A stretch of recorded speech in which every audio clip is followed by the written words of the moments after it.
Hey everybody, today Rahdo talks through episode 27 of his podcast, and today it's going to be all Gencon all the time. This week, it's the 50th ever Gencon in Indianapolis. Isn't it Indianapolis? Indiana? I don't remember where it is. But all I know is I'm not going. But I imagine some of you are, and you might be trying to decide what games you want to pick up or demo, or what have you. And so, I'm going to spend the next XDY hours going through a list of, where is that tally? 128 games pulled from Board Game Geek's new Geek Preview tool, which is what I've been using this year to keep track of what's interesting at the show. The tool is completely new. It's in flux right now, but they're taking feedback on it. If you want to give it a try, there's a link for it in the show notes of this episode. And like I said, according to this tool, there are 558 games and game expansions at the show this year.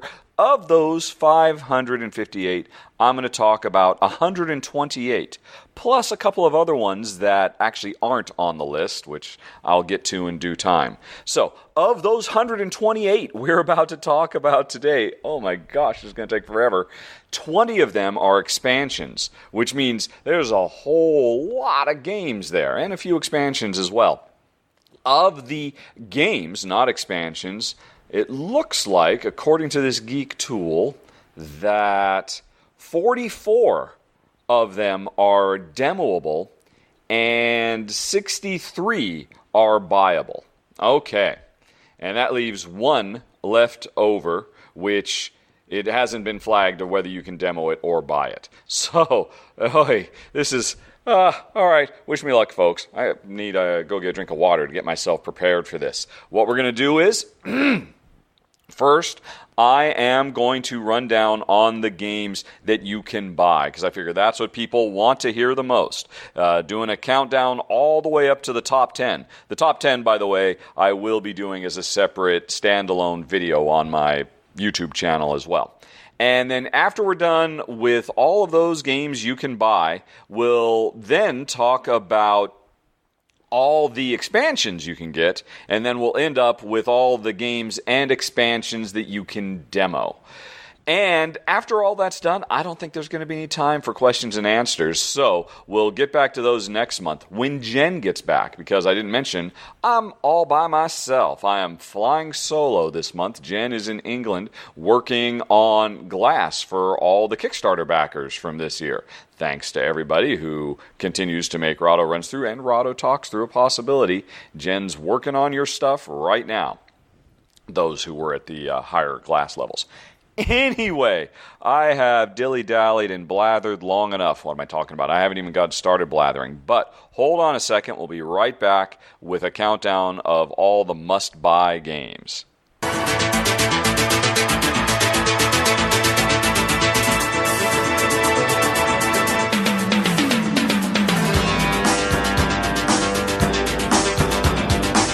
Hey everybody. Okay, so what to buy? Well, first of all, I can't tell you what to buy. You got to make that decision for yourself. But what I can do is list the games that I would be very interested in seeking out, cash in hand, fat wallet in pocket, with an eye towards picking up. And it's actually interesting. Several of the games I'm about to talk about, I already own. I was really surprised to see Eric Martin, the head news guy and the curator of these game convention lists, mention recently that he's including anything that's come out within the last few months as being Gen Con ready, that it's still part of their debut, even if they've been available for a while. And that's certainly the case for several of the titles I'm going to talk about. In fact, several of the titles I'm going to talk about, I've already done run-throughs for. Some of them I even own. But for the purposes of this list, I've treated all of them as if I don't own them, and just based on the research that is available to me as a consumer, these are the ones I would be very, very interested in picking up. Now, there are 51 titles I'm about to talk about that fit under that aegis. And then separate from that, I'll do a top 10 must-have, would not leave the convention center without. But that will be coming in the next section of this podcast. So let's start talking about the 51, right? Well, how should we order this? In the past, I have always just gone through and I've done the extra work to literally rank them. But this year I didn't do that because I'm playing around with this really cool new Board Game Geek tool. And it doesn't have a way built in for me to flag them or rank them independently. I can thumb them. I can mark them as must-have, interested, undecided, or not interested. I'm basically going to tell you the 51 games that are available to buy that I have marked as I am interested. That's as deep as I can break it down. So rather than just tell you about them in alphabetical order, I'm going to use some of the sorting capabilities of this tool. I could sort them by publisher, maybe that'd be useful. I could sort them by the location, where they are in the actual convention center. If you wanted to know what was next to each other in real life, I could sort them by price, low to high or high to low, or by game length, which is actually kind of cool. I could talk about the shortest ones and end with the longest ones, or vice versa. I could sort them by thumbs or hotness, which basically means if somebody saw a game and said, "Oh, I like that," I'll thumb it. But I think what's going to be more interesting, I'm going to sort by community stats. And then I have a subcategory. I can sort then by must-have, interested, or undecided. And I'm going to sort by must-have. So, this is not necessarily my breakdown, but this is everybody else who has looked at this list and has marked any of these games as must-have. I'm going to start with the fewest must-haves from the Board Game Geek community and end up with the most must-haves. And then after we're done with all that, because none of these are necessarily must-have for me, these are all interested for me, but I'm sorting them by other people's must-haves. And then later on when we get to the top 10, I'll actually have them broken down in an actual proper countdown form. Does that make sense? Did I just talk way too much about this? Probably. Apologies. Did I say I wasn't going to waffle? I lied. Let's get going, though, with, I'm sorry to say, the only game on this list that nobody has said must have, although 20 people have said they're interested and 25 people are undecided. Stats are fun. Anyway, it's called Kettou, which I have to admit I hadn't heard of before I saw it on this list. Kettou. It is, let's see.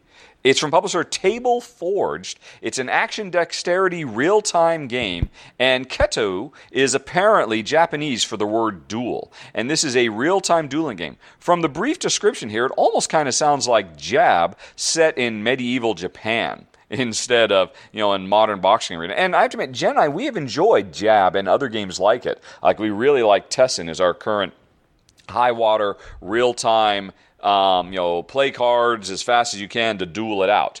And so we've enjoyed every one of these we've played, surprisingly, because normally we don't like games where we attack each other, but if you make it a real-time contest of skills, suddenly we're interested. Kettou seems to be a new one. I don't know what it brings to the table. It says it's got dice rolling, which is implicitly interesting, although then the description doesn't say anything about dice. Once again, publishers, you're not really doing a very good job selling me the game if you don't give me any idea what it's like. But anyway, I'm just intrigued because Jen and I have definitely enjoyed these kind of real-time, sit across the table and duel each other games before, where normally we don't like dueling at all. So that is Kettou, and then we move on to Dungeon Hustle, which has 4 people saying that they must have it, and a further 82 people saying they're interested. And I am one of those 82. Now, this is a dungeon crawl, a competitive dungeon crawl, and I don't know much about it either. Apparently, the dungeon is made up of a whole bunch of colored tiles, and on my turn, if I play a red key, that means I can move from tile to tile to tile as long as I keep moving along a red path. So I could go to a red tile to red tile to red tile, then boom, a red sword, and then a red shield and a red treasure, boom. But then as soon as I move off of red onto a different color, my movement is over. So it sounds like it's some interesting like little navigated jigsaw puzzle with colors kind of thing, which sounds kind of cool. But apparently there's also a semi-cooperative element to it as well, where players can help each other out even though they're competing with each other. I don't know. I'm intrigued. It's from WizKids. Honestly, that's one of the reasons I'm intrigued, because WizKids seems to be kind of picking some good titles recently. I'm not super stoked about it myself. It would probably be relatively low on my own list, even, and not surprisingly, it's low on Board Game Geek's list with only 4 people saying must-have Dungeon Hustle. Then we've got Destination Neptune 2nd Edition, which has 5 people must-having it. I would must-have this much, much higher. Well, actually, no. Again, that's not quite true. I mean, strictly speaking, I would must-have this because I already like Destination Neptune quite a bit. I know I like it. This is basically an entry to get the upgrade pack for people who already have Destination Neptune. Apparently, the rules have been tweaked and kind of gone over. Some pretty significant changes required a bunch of new components. Jen, I already like Destination Neptune. Definitely like the idea of the designer revisiting it and tweaking it and revamping it and making it even better, taking feedback from the public. That's cool. That's enticing to me. Now, I only mark this as interested. I would have done it as must-have. Only my top 10 have been designated as must-have. So that was a slip of the tongue there when I said this is a must-have. This isn't interested, although it would be a must-have. It's just not top 10 must-have. Anyway, though, 5 other people have said they must have it, and a further 37 say they are interested in Destination Neptune 2nd Edition. And I should say, for people who don't have Destination Neptune, you can pick up, of course, the base game plus this add-on pack. I think, if I recall correctly, at a very, very steep discount. So that basically, if you're buying the game, you can get the add-on pack effectively for free. So anyway, next up we've got Valerian, the Alpha Missions, which is a tie-in from publisher, who is it? Cryptozoic, I think? No, Ultra Pro. It's a tie-in to a big summer blockbuster that came out a month ago or a few weeks ago that apparently kind of fizzled at the box office. That's kind of sad. C'est la vie, you win some, you lose some, from writer-director Luc Besson. I'm sure it's absolutely gorgeous. I'm still looking forward to seeing the movie when it eventually comes out on home video or home streaming. But I'm still interested in the game. It's a deck builder. It's competitive. It's set in this gorgeous, colorful science fiction universe. I don't know much about it other than one thing. It's from designer Ryan Miller, and this is why it's on my list. Because Jen and I really enjoyed Ryan Miller's Fantasy, which is spelled F-A-N-T-A-H-Z-E-E. Very funky. I did a run-through for that if you haven't heard of it. That was a really neat engine-building dice game that we liked a lot. And so, based on the strength of that game, Ryan Miller is now a designer of interest for me. And so, hey, he's doing this science fiction deck builder. I'm interested. It's on the list.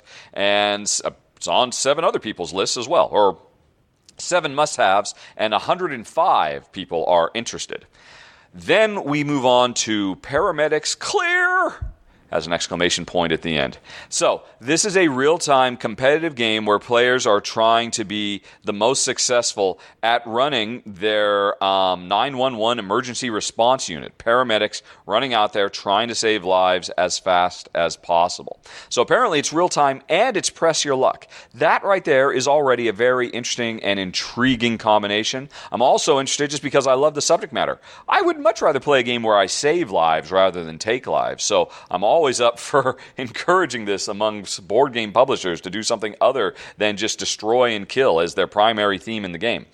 But probably the thing that intrigues me most about this is from publisher Smirk and Dagger, and they are known for making the most cutthroat games on the market. That's like their whole thing, is that they make really nasty players ripping each other apart, cutthroat kind of games. You stab each other with a dagger while you're smirking. That's where their name comes from, Smirk and Dagger. They made Cutthroat Caverns. And yet, they're bringing out this game that is competitive, but isn't. By their own words, it's not strictly the backstabby game that we're known for. And I'm like, yes, please. This will be the first Smirk and Dagger game I've ever tried. And the reason I'm interested in it, this design must be something. I'm assuming it's something really, really special. If it got this publisher to completely abandon their entire reason for existence to make hardcore, in-your-face, backstabby games, to make this other thing, this just a real-time, competitive press-your-luck game, it must be something really special for them to throw aside their credo. So that's why I'm interested in Paramedics Clear! And 8 other people must have it, and 35 other people are interested. As you can tell by these low numbers, I think the majority of Board Game Geek haven't really discovered how to use this tool yet. Most of them are still using the traditional geek list, but this tool is so cool with all the sorting and the stats you can do. But anyway, moving on, we have Outpost Siberia, which has 11 must-havers. We're working our way up, and 113 people that are interested. So this looks really, really cool. It's from designers Daryl Andrews and Jonathan Gilmore. It's a Arctic horror game, so I guess kind of a survival horror thing, kind of situation. I don't really know. The interesting thing to me is it's co-op, and it's a card game where there's a stack of cards that players are drawing from, but when you look at the back of the cards, each card has two different uses on the other side. And when you draw a card, you either draw it top up or bottom up to determine what type of card it's going to be. And I'm really, really intrigued by that cool little gimmick. I'm not describing it very well. I saw Daryl doing a demo of it on Board Game Geek's news video feed, and it just looked really, really intriguing. So much so that I would want to seek it out, in spite of the fact that it's a horror game and all of that stuff, because Jen would be turned off by that. But I suspect she would really enjoy this very cool little, what do they call it? They call it a dual-facing card system. It seems neat. It's cooperative, high tension. They say basically, let's see, I'm trying to remember, that they're trying to, get the entirety of, say, a Dead of Winter style game all shrunken down into just a little deck of cards.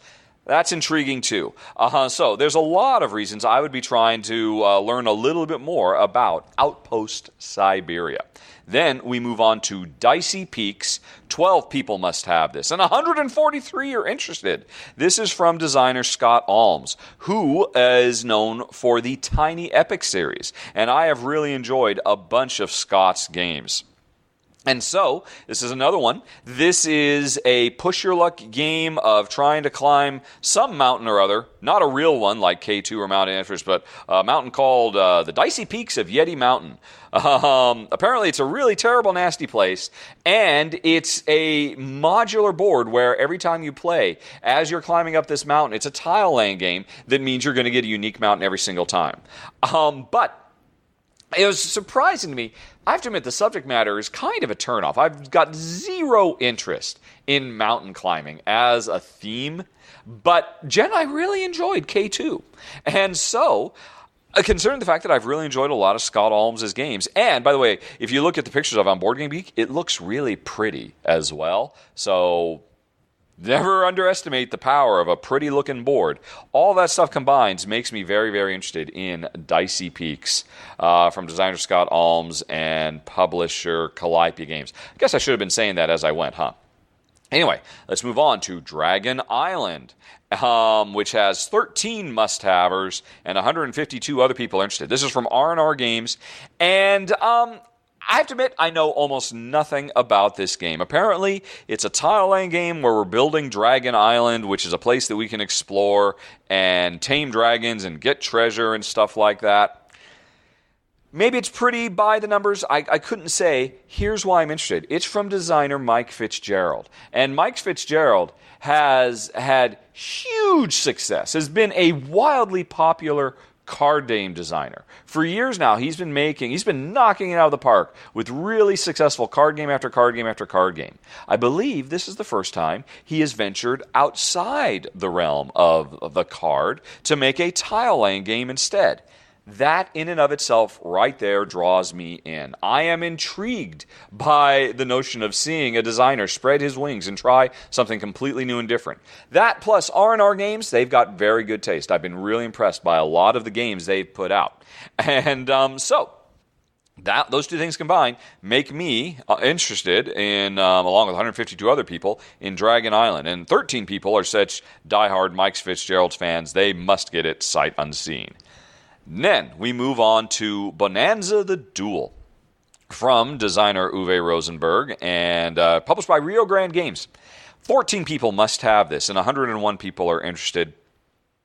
Is that interesting? I don't know. Should I keep saying this or not? I keep saying it because as I'm going through the list, that's the information I get immediately, and then I have to click a little button to expand to see the rest of the information. So I'm reading those while I'm expanding the rest of the info. Anyway, sorry, you don't need to know how the sausage is made.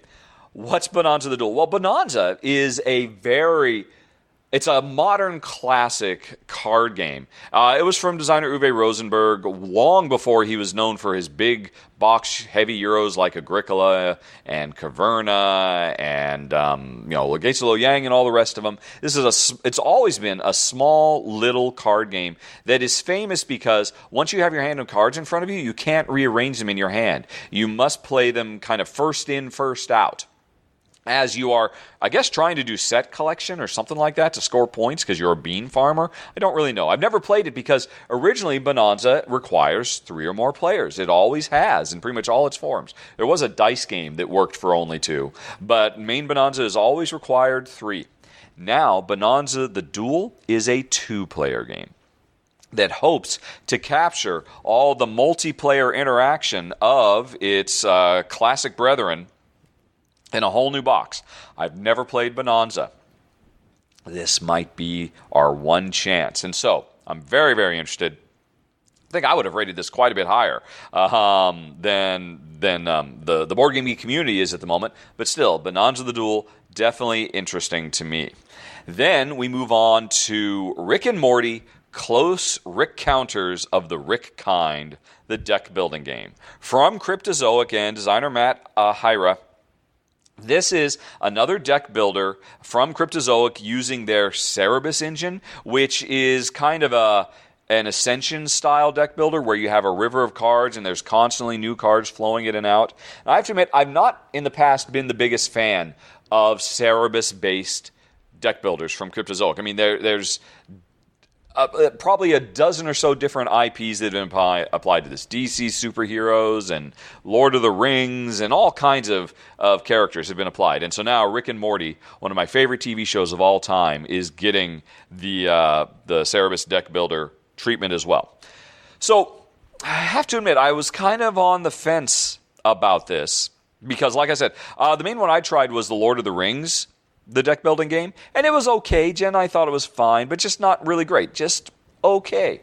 And so I was a bit nervous until I remembered the previous game to this in the Cerebus deck building system was Attack on Titan, the deck builder, which turned out to be fantastic. Matt Hyra, the designer of pretty much all of these games, he really went outside the box with that.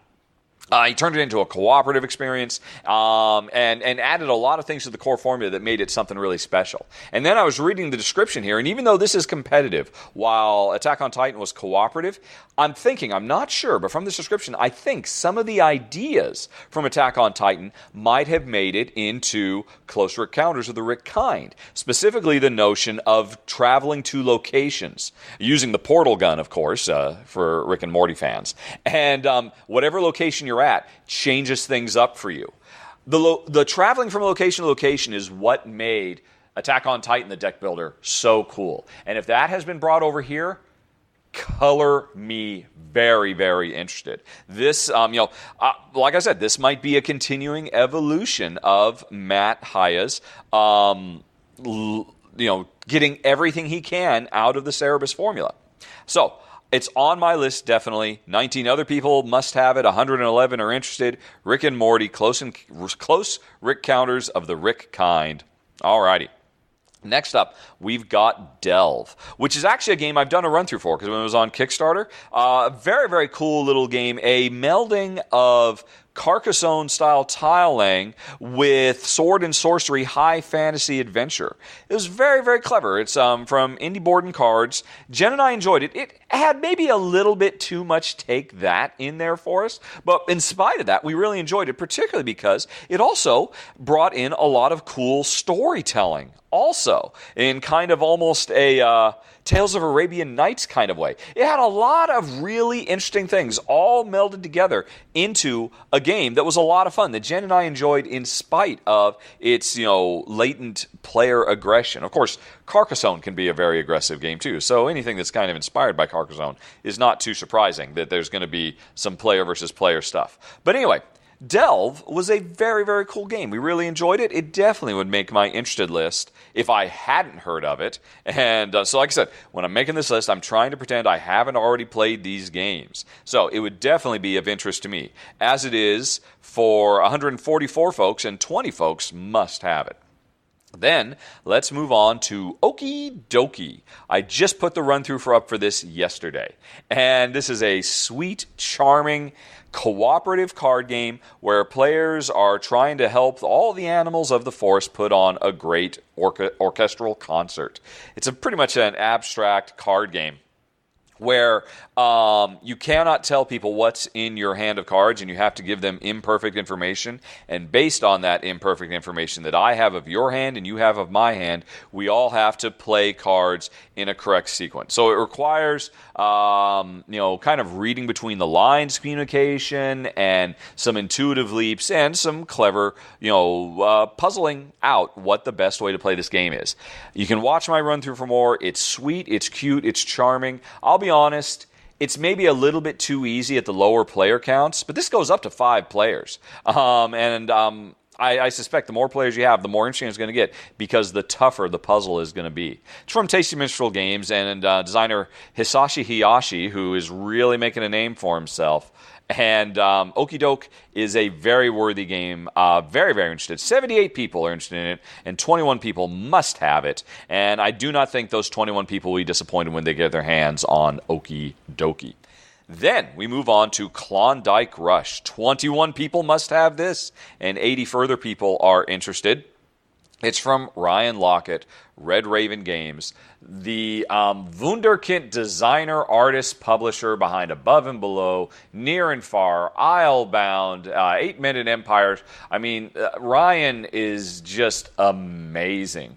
And this is his latest big box game, and it is a really big stretch for him because while I think it's set in the same Lockett verse that his other games are set in, this is basically a stock market simulation under the guise of a mining simulation, because there's different mining companies all trying to get the most ore out of this mountain, while I think trying to stay ahead of a Yeti or something like that, which could crash their stocks. And players are investing in the different mining companies while trying to expand their operations and stuff like that. Again, a very, very different game from Ryan, although still his same lovely, warm, evocative art that will pull you in. I can't wait to try it. And, based on his past pedigree, it's kind of a no-brainer. It is a must-seek out. I mean, the only reason I would have any hesitance for it is because, I have to admit, stock market simulations have not always been, Jensen, my favorite thing. We've definitely enjoyed some of them. And plus, like I said, this is completely, undiscovered country for Ryan. But, like I said earlier with Mike Fitzgerald, I think that's awesome. I love it when designers spread their wings and grow and decide not to just keep repeating the same stuff as what they're known for. So that's Klondike Rush. And then moving on, we've got Vengeance. 22 people must have this. Another 107 people are interested in this. I don't have to expand this one because I know all about it. I did a run-through for it when it was on Kickstarter. This is a competitive dice rolling game where players take on the role of a wronged hero who is looking for vengeance against those who have done them wrong. It's basically a recreation of the revenge genre of movies. Think Kill Bill or Payback or what was the Keanu Reeves one? John Wick, that kind of thing where, the hero or the anti-hero spends the whole movie tracking them down and taking them out one by one to exact his revenge. That's what you do in this game through a very clever dice puzzle system, because you spend half your time in a montage, what the game calls a montage, because everything it thinks about is couched in film terms, where you are scouting out locations, training, getting information about, the gangs you're going up against. And then the second half of the game is actually rolling dice and manipulating dice based on all the skills you've learned and the equipment you have to be able to take out all these guys. Not by rolling to resolve, but instead you roll these action dice that could give you movement points or attack points or special actions and whatnot, and trying to figure out the best way to solve the puzzle of making it through the villain's lair with the dice you've got, considering the fact that you only get to re-roll twice. Kind of Yahtzee-ish, but not really. It's really, really unique. I really enjoyed it a lot. It's a shame the subject matter is a huge turnoff for my wife, Jen, so I'll never get to play it with her.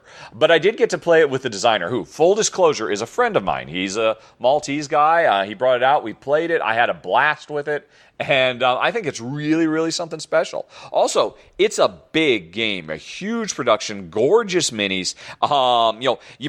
From what I described, it may sound like just like a quick little knockoff. Oh, roll some dice, fight some guys. But it's actually a really big, elaborate thing with some interesting non-direct player interaction. Lots of stuff going on in Vengeance. 22 people will seek it out. 107 are thinking about it. Vengeance. Then we move on to Deadline, which I'm really hoping to have a run-through done in time for Gen Con so people can see the run-through and decide if they want to get this. Spoiler alert, Jen and I really liked it. It's on my interested list. And we're just waiting for Paulo to get the annotations noted up for goofs and whatnot, because there's always goofs. So many goofs. I'm such a goof. But anyway, Deadline is, let's see, what did I say in the run-through? It's a cross between Sherlock Holmes Consulting Detective and The Grizzled, which is to say, it's a hard-boiled film noir, Sam Spade, Maltese Falcon detective story where you've got a bunch of different murder cases you're trying to solve. And these are, fully plotted out with casts of characters and alibis and locations and all the kind of stuff you do in Sherlock Holmes, where you work cooperatively to travel from place to place, interview people, and try to figure out who done it. And that's how you decide whether you win or lose if you crack the case. But all of that is combined with an interesting little cooperative card game where, well, like I mentioned earlier with Okey Dokey, it's one of those games where, like Hanabi or The Grizzled, I can't tell you what's in my hand. I can only give you vague information, and we have to work cooperatively, playing cards to the same tableau to be able to achieve certain goals. And in this game, we have to, that represents the act of actually doing the investigation. When we're trying to create, or I forget what it's called, like a crime chain or something, or a clue chain or something like that, by playing the right cards and intuiting what everybody has in their hands, again, with imperfect information. If we succeed at that, we get to travel to a location and get another clue that could help us solve the crime. It comes with 12 cases to solve. Plus, if you go and try to play this at Gen Con, there's a case 0. A 13th case that you can play there, so you won't have it spoiled for you. That's what I actually showed in the run-through. I don't spoil any of the real game. We really liked it a lot. It would definitely be on my games of interest list because that's just cool. Hard-boiled, pulp noir, detective, thriller, mystery solving, crossed with interesting card puzzle play. Deadline from publisher, who was it? Oh, from WizKids again. Alrighty. Then we are moving on to Witches of the Revolution. Now, this is really interesting. 27 people must have it. 177 people are very interested. Oh, did I say that about Deadline? 26 people had to have Deadline. 215 are interested. A big interest for Deadline. But anyway, Witches of the Revolution, big interest as well, because we're about halfway through this list now. From Atlas Games, designer Craig Stockwell. I have to admit, I don't really know either of them. I'm mostly intrigued by this because, one, Jen and I really enjoy cooperative play. This is a cooperative deck builder. It's set in the time of the American Revolution, and players take the role of witches, who, turns out, history didn't record how witches, covens of witches, were single-handedly responsible for America winning its independence. Of course, this is all alternate, fictional history and all that. That didn't really happen. But I remember the publisher contacted me to do a run-through of it. And I read the rules at the time and said, hey, this sounds really, really cool. Send it out when you've got it. I'd be happy to go ahead and give it a try. And now I haven't heard from it since. He hasn't sent me one. I assume one's in the mail. But it would have been nice. I would have played it and tried to have a run-through ready in time for Gen Con. But c'est la vie. It's going to be for sale at Gen Con. And all I can say is, I remember having read the rules, it sounded really cool. It had some very, very interesting tension-building mechanisms. I don't remember what they are. And you don't really get that strong a sense from the description here. But I do remember thinking, this sounds really cool. I definitely want to try Witches of the Revolution. Then we move on to the King's Will, which 28 people must have. 229 people are thinking about it. And it is from Blackfire Entertainment, Hans-Peter Stroll, and this is a very. I don't say this in a bad way, but kind of a very dry Euro-y Euro, because more and more that's what Blackfire is getting known for. They gave us Le Grand Ha, they gave us Kraftwagen, and so they've been having several really good, strong games over the last few months. And let's see, I think this is first-time designer. Hans-Peter Stroll is a first-time designer. From the look of it, it has a very, very interesting engine-building mechanisms. Kind of reminds me of Milestones a little bit, although not exactly the same. It's not necessarily a rondelle, but probably the most interesting thing about this is that players all there are. The way you score victory points in this game, i.e. the King's Will, what the King wants us to do as we're gathering resources to build buildings and further his glory, we don't know exactly what the King wants from the get-go. All of his randomly generated objectives are face-down cards, and over the course of the game, we can start peeking at these cards, which will give us knowledge of what we need to do to actually make the King happy. And so if you see me peek at a card, and then you pay attention to what I'm doing, you can figure out that, maybe you need to do it as well. Or maybe I'm bluffing. Maybe you don't need to do it. And there's a bunch of different King's Will. So you might know some of the things you have to do. I might know some of the things that we have to do. And we try to figure out what the other player knows. It's a very, very intriguing concept. I really like the idea of that. So the King's Will would definitely be something I would want to seek out. Then we move on to Unicornus Nights. 30 people have to have this. 266 people want to check it out. And, and I guess multiply those numbers by 100 or something like that at the very least, because, again, most people on Board Game Geek don't know about this tool yet. Next year, I'm sure it'll be a little bit more effective. But still, we're moving on up there. A lot of people want this. I want to check it out. I know hardly anything about this game. It's from co-designer Senjay Kanai, who is the designer of Love Letter. He's a really sharp designer. And most of the time, he makes games that don't work well with 2. This one does support 2, though. It's a cooperative game where players... Well, there's a princess who is storming across the map trying to reclaim her kingdom, trying to storm the castle and take her kingdom back. And I guess she's kind of reckless. And we don't play the princess. We play the generals of the princess who are trying to manipulate her and make sure she does the right thing at the right time, takes the correct path, only gets in fights that she can win, and avoids the fights she can't win. I have to admit, that's my understanding of what the game is, and that is a very intriguing concept. That we're working cooperatively to try to coerce this force that, strictly speaking, we work for, and trying to make sure they do the right thing. That sounds very cool. So I have been interested for quite a while in learning more about Unicornus Nights, and if I were at Gen Con, this would be my chance. And next up, we've got the Lost Expedition. 35 people must have it. 227 people are interested. It's from Osprey Games, designer Pierre Sylvester. And I have to admit, I have actually played this already. You can play this solo or cooperatively multiplayer or competitively multiplayer. Right before Jen left, I did get a chance to play this cooperatively, and we enjoyed this quite a bit. This is yet another one of these card games where we have to play cards with imperfect knowledge of what the other player has.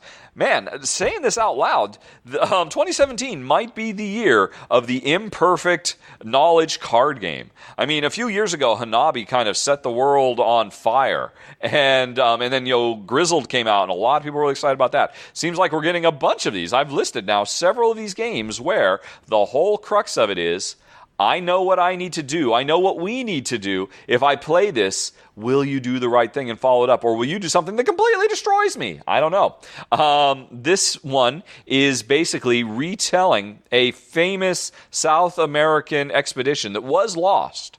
All hands were lost, and you're going to try and rewrite history and make it through this thing alive.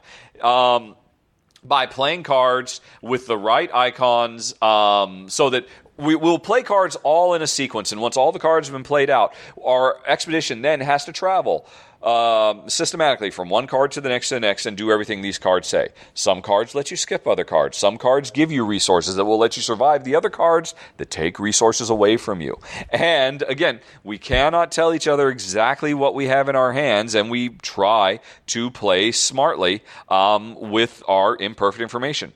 Jen and I very much enjoyed this. Only got to play it a couple times. I'm probably going to play it a couple times solo while she's gone, so I'm planning on doing a run-through for it. Unfortunately, I won't have the run-through done in time for Gencon. Sorry, folks. I just can't do it all. I had to record this thing today. But anyway, Lost Expedition. Really, really cool game. Definitely makes my interested list if I hadn't played it. Because remember, I'm pretending I haven't played it yet. I'm just being a regular customer or consumer. Alrighty. Had to take a water break there. Man, I'm only, according to the scroll bar, I'm pretty much exactly halfway through. And I think you can hear my voice is already starting to go. Whew, it's going to be a long day. Let's move on to Apocrypha, the adventure card game from a whole bunch of designers, most notably Mike Selinker and his crack team of designers who have been working on this at Lone Shark Game for years now. I mean, this game has been in development for quite a while. It's a huge labor of love. 39 people must have it. 204 people are very, very interested in checking this out. I am one of those 204 people. It's interesting. Years ago now, I did a run-through of Pathfinder, the adventure card game. And Apocrypha was being worked on years ago.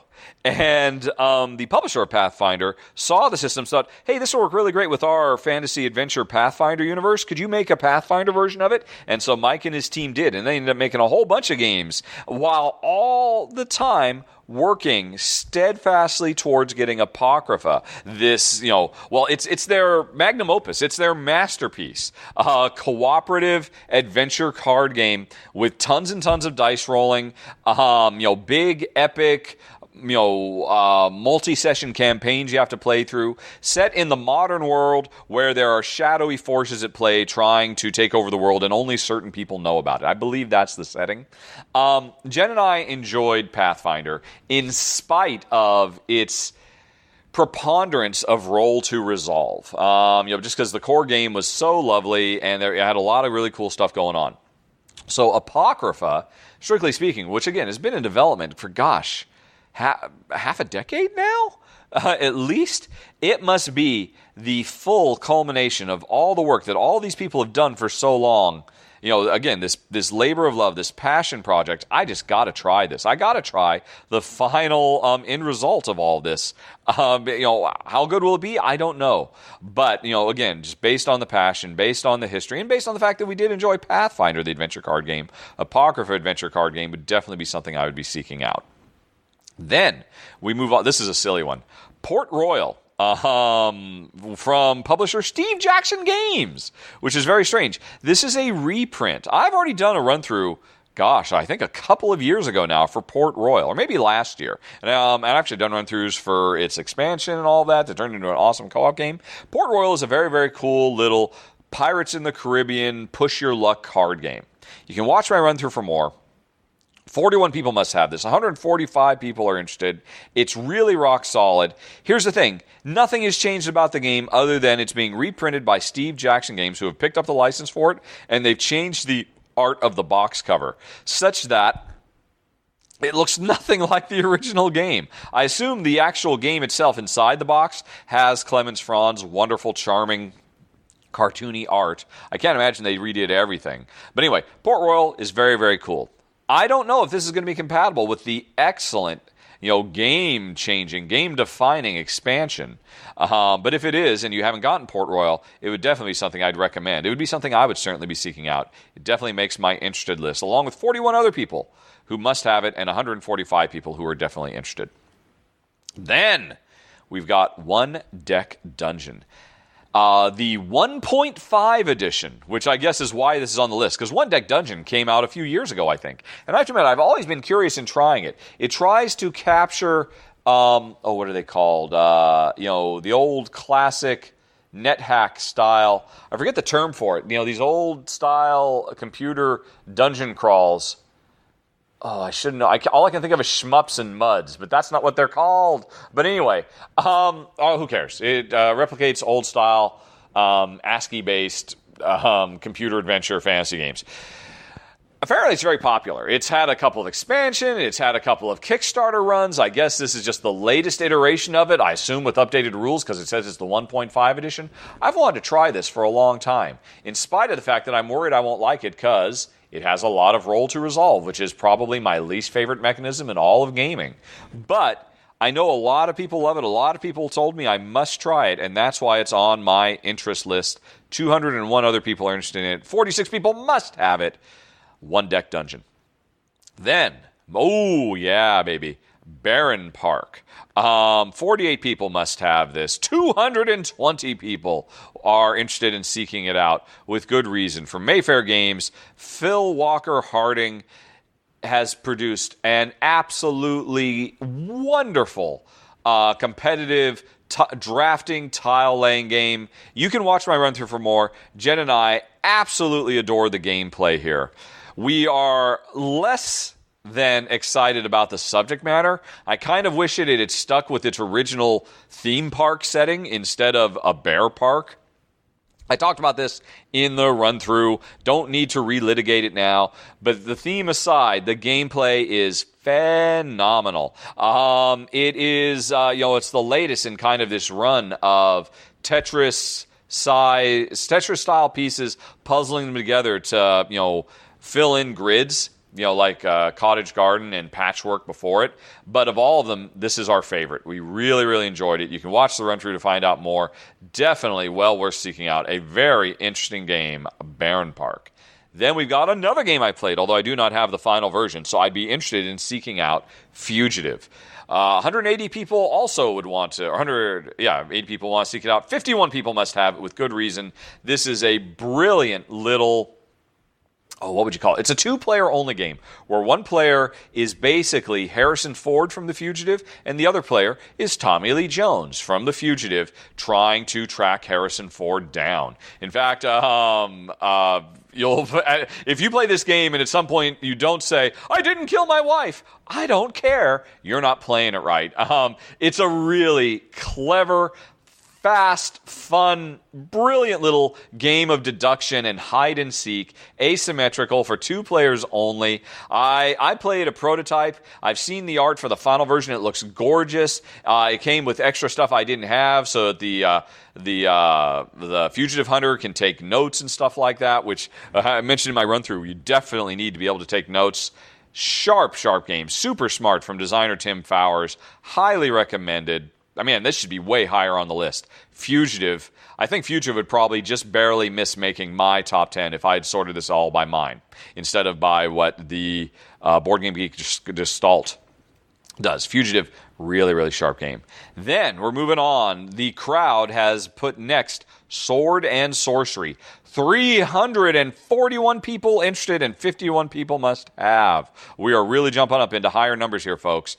And this is another one. I did a run-through for this, was it 2 years ago? Or was it last year? I think it was 2 years ago. And it's finally coming out. It's a big, epic, cooperative dungeon crawl with gorgeous minis, gorgeous production values, big, epic, sprawling campaign play, smart gameplay, a lot of really cool systems. You can go back and watch my original run-through. I don't think the core gameplay has changed. I think most of that run-through still holds up to see what I think what I thought at the time, what makes it special, what makes it stand out from all the other dungeon crawlers. Now, here's an unfortunate thing. I would still put this on my games of interest list if I hadn't already played it, but I'll be honest, Gloomhaven has pretty much killed all other dungeon crawls for me. And while, I would still have this on my list, I would still want to seek it out. I'd still consider getting it. I would know there's no way I could play it because why would I play it when I could play Gloomhaven? Now, this is true for all big, sprawling, campaign-driven, dungeon crawls. But, Gloomhaven doesn't have any dice. And Sword and Sorcery has tons of custom bespoke dice building, or dice rolling and dice chucking. So for a lot of people, it's going to be a dream come true. It's a gorgeous game. I'm sure the end result is going to be absolutely lovely, and it definitely deserves its place on this list. That's Sword and Sorcery from, I didn't expand it, Ares Games. Yeah. Alrighty, let's move on to another very interesting game. 201 people are interested in this. 56 people must have it. What is it? Anachrony from Mind Clash Games. And, wow. I've done a run-through for this. This game is crazy. It's set in a post-apocalypse future where another apocalypse, an even worse apocalypse, is about to hit us. That'll wipe out all of mankind. And how will we survive?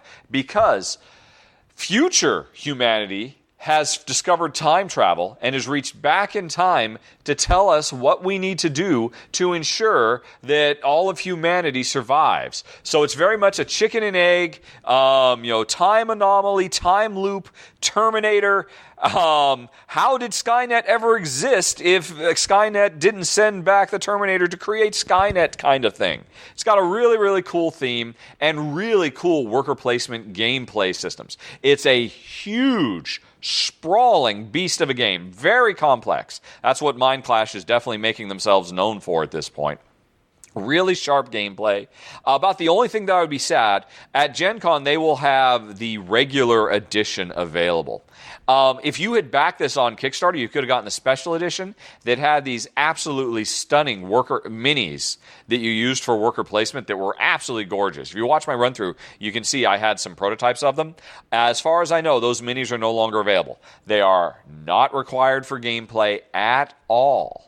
The gameplay is still just as good without them, but I know if I got there, I'd be kind of sad to know that, FOMO, fear of missing out. It'd be very sad to have missed out on those, but hey, if you don't back them, you get the retail version instead. But like I said, regardless of missing super awesome, gigantic minis in a worker placement Euro-style game, this is a really, really sharp thing. Definitely deserves your interest. It certainly has mine. Anachrony. Then we have got Mintworks, which I've also done a run-through for. 165 people are interested. 56 people must have this. I would definitely want to pick it up myself. Why wouldn't you? It's going to cost $12, folks. $12! And it's an entire little worker placement game that fits in an Altoid mint tin box. I liked it when I did the run-through for it. It was on Kickstarter. I would definitely seek it out. It's not going to reinvent worker placement. Don't get me wrong. It's just an okay worker placement game. It's not going to dethrone Manhattan Project Energy Empire or some equally amazing worker placement game. But what's amazing about this game is it's very good and you can easily fit it in your pocket. Even if you've got skinny jeans, you could fit it in your pocket and take it with you anywhere. If I had a final production copy of this when I did my recent top 10 restaurant games, this would have made it on the list. This is the perfect game to take to a restaurant or a pub or a picnic table or anywhere and just bust out and perhaps a fun little worker placement game. Interestingly, this is available for sale. They're also demoing I think it's called Mint Delivery, which is the sequel, which is an equally small game that instead of worker placement, it's pick up and deliver, which I have to admit is less interesting to me because I don't like pick up and deliver. I like worker placement. I don't like pick up and deliver, so I like Mint Works. And if you like pick up and deliver, though, you might want to pick up Mint Delivery as well, or check it out. You can't buy it, but you can check it out. But anyway, very, very, very cool little game from 524 Labs and designer Justin Blaski. Mintworks. Oh, folks, I need to take a break for a second. I think I need some ice cream or something. Yeah, 50 minutes I've been talking. I'm about 2/3 of the way through this list, and I still got to do the top 10. And then I've still got to do the expansions and all the demos as well. Oh, my gosh. Folks, I'm going to be right back.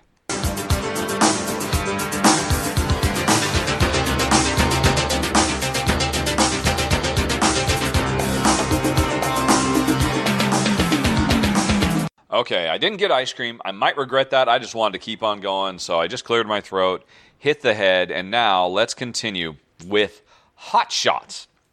59 people must have this.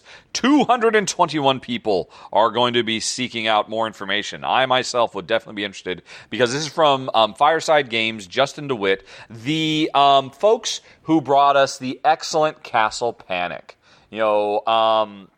Pandemic gets all the credit for, the modern, what would you call it, renaissance of cooperative gaming we've got, the explosion of cooperative gaming. But Castle Panic came out right around the same time, and it was a hugely important and influential game as well. I got to give credit where credit's due. And so, no doubt, I am interested in what these folks have got for us next. Hotshots, which is a game of firefighting or stopping wildfires spreading through forests, which, of course, these days, with the ongoing climate change, is becoming an ever more present part of day-to-day life. I was just hearing the other day about what's going on in Canada right now. Normally, you hear about this in California. But anyway, sorry, don't need to go off into those woods. Here's the deal. Modular board. Every time you play, you get a different forest to try to save from the spreading wildfire. Everybody is a firefighter with different special abilities and all that. And what I think more than anything else intrigues me is it's a push your luck game. And cooperative push your luck is not something you see a lot of. Push your luck is traditionally a mostly competitive game where you push your luck, I push my luck. Whoever does better at that and gets a little bit more lucky wins the game. I have to admit, I am much more intrigued by push your luck where everybody's working together. And if it busts on me and I fail, well, hey, hopefully you can pick up the slack and make up where I exploded. So I'm really, really interested in Hotshots. That's why it's on the list. And a lot of other people are as well. Then we move on to Lisboa. 212 people interested. 61 people must have it. This game is amazeballs. It's Vito Lasarda's latest big, gigantic, epic, super heavy, super rules-dense simulations. This one covering the history of Lisbon as it recovered from an epic, 3 days or 7 days of earthquake and fires and floods. And so players are working together to rebuild the city, with a cast of characters taken from real history. The game is very, very slavishly attentive to reproducing the history of this time. Because the designer himself is Portuguese. This is near and dear to his heart. And it's an absolutely brilliant game. Watch my run-through to find out more. Now, here's what interested me more than anything else. Jen and I enjoyed it, but it was not our favorite of his. I mean, after we loved Vinhos, and we loved CO2, and we loved Gallers, and we loved Kanban, Vinhos we liked, but we didn't love it. And at the time, I mentioned in my run-through that I really wished it had a little bit more of kind of like unique player setup so that it didn't, so that players had a little bit more direction right from the get-go because it's a very wide-open, sandboxy game, unlike all of his other games. And when it was on Kickstarter, it hit a stretch goal to add that stuff. And so I haven't played with those things, but I'm very interested in checking them out. There's no choice about it. Lisboa is going to be a phenomenal game. Vito Lasarda, there's just something crazy about his brain. He makes these big, dense Euros that are as full of rules as the densest Ameritrash game. He makes the Arkham horrors of the Euro gaming world. And, for people who want a really dense economic simulation with a million levers you can pull and a million rules to remember, this is his latest. I'm sure some people will say it is his greatest. I'm sure it's the one that's very, very personal to him because, again, I know it's near and dear to his heart. Lisboa. All right. Then we've got Caverna Cave versus Cave. 248 people interested. 62 people must have this game. And this is designer Uwe Rosenberg's latest iteration on the I will take my big behemoth monster Euro game and shrink it down into a tiny 2-player only experience. He did it with Agricola, he did it with Le Havre, and now he's doing it with Caverna. Can't wait for the Loyang one. I guess you could, strictly speaking, say he did it with Odin as well. I guess that's kind of what Patchwork is. Never really thought about that before. But anyway, Caverna Cave versus Cave is shrinking down the his super popular Caverna into a tiny, tight package. And it works great. I've done a run-through for it. And when in the end, I think it was a little bit too aggressive for me and Jen. There's just a little bit too much take that in there for our tastes.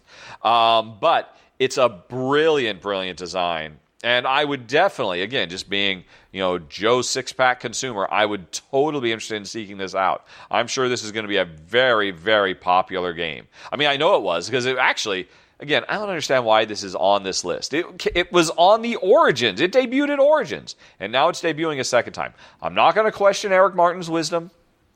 But suffice to say, it's a brilliant game. I'm sure people will be seeking out. I'm sure it's going to sell out for Mayfair. That's Caverna Cave versus Cave. Then, next up, 384 people are interested, and 66 people must have Bunny Kingdom. From designer Richard Garfield, the creator of Magic the Gathering and publisher Yellow. I have to admit, I'm really intrigued by this. I have to admit, most of Richard Garfield's designs haven't really done it for me. He just focuses too much on player versus player stuff. And I'm not sure, maybe this has too much player versus player stuff too. But in its heart, this is a card drafting game where you're drafting cards that most of them allow you to place your little bunnies out on coordinates on this kingdom map. And so, your area, it's like an area control game. You're trying to make little bunny kingdoms by putting bunnies adjacent to each other to gobble up more and more land around all these pre-placed buildings and stuff like that. It looks gorgeous. I mean, yellow games are always stunning. I'm sure it'll be a fun game to play, or a smart, well-designed game, because Richard Garfield is no dummy. And I get the impression this one isn't quite so in your face as his previous ones. So I'm really curious in trying this out. It sounds like a really smart design. Bunny Kingdom.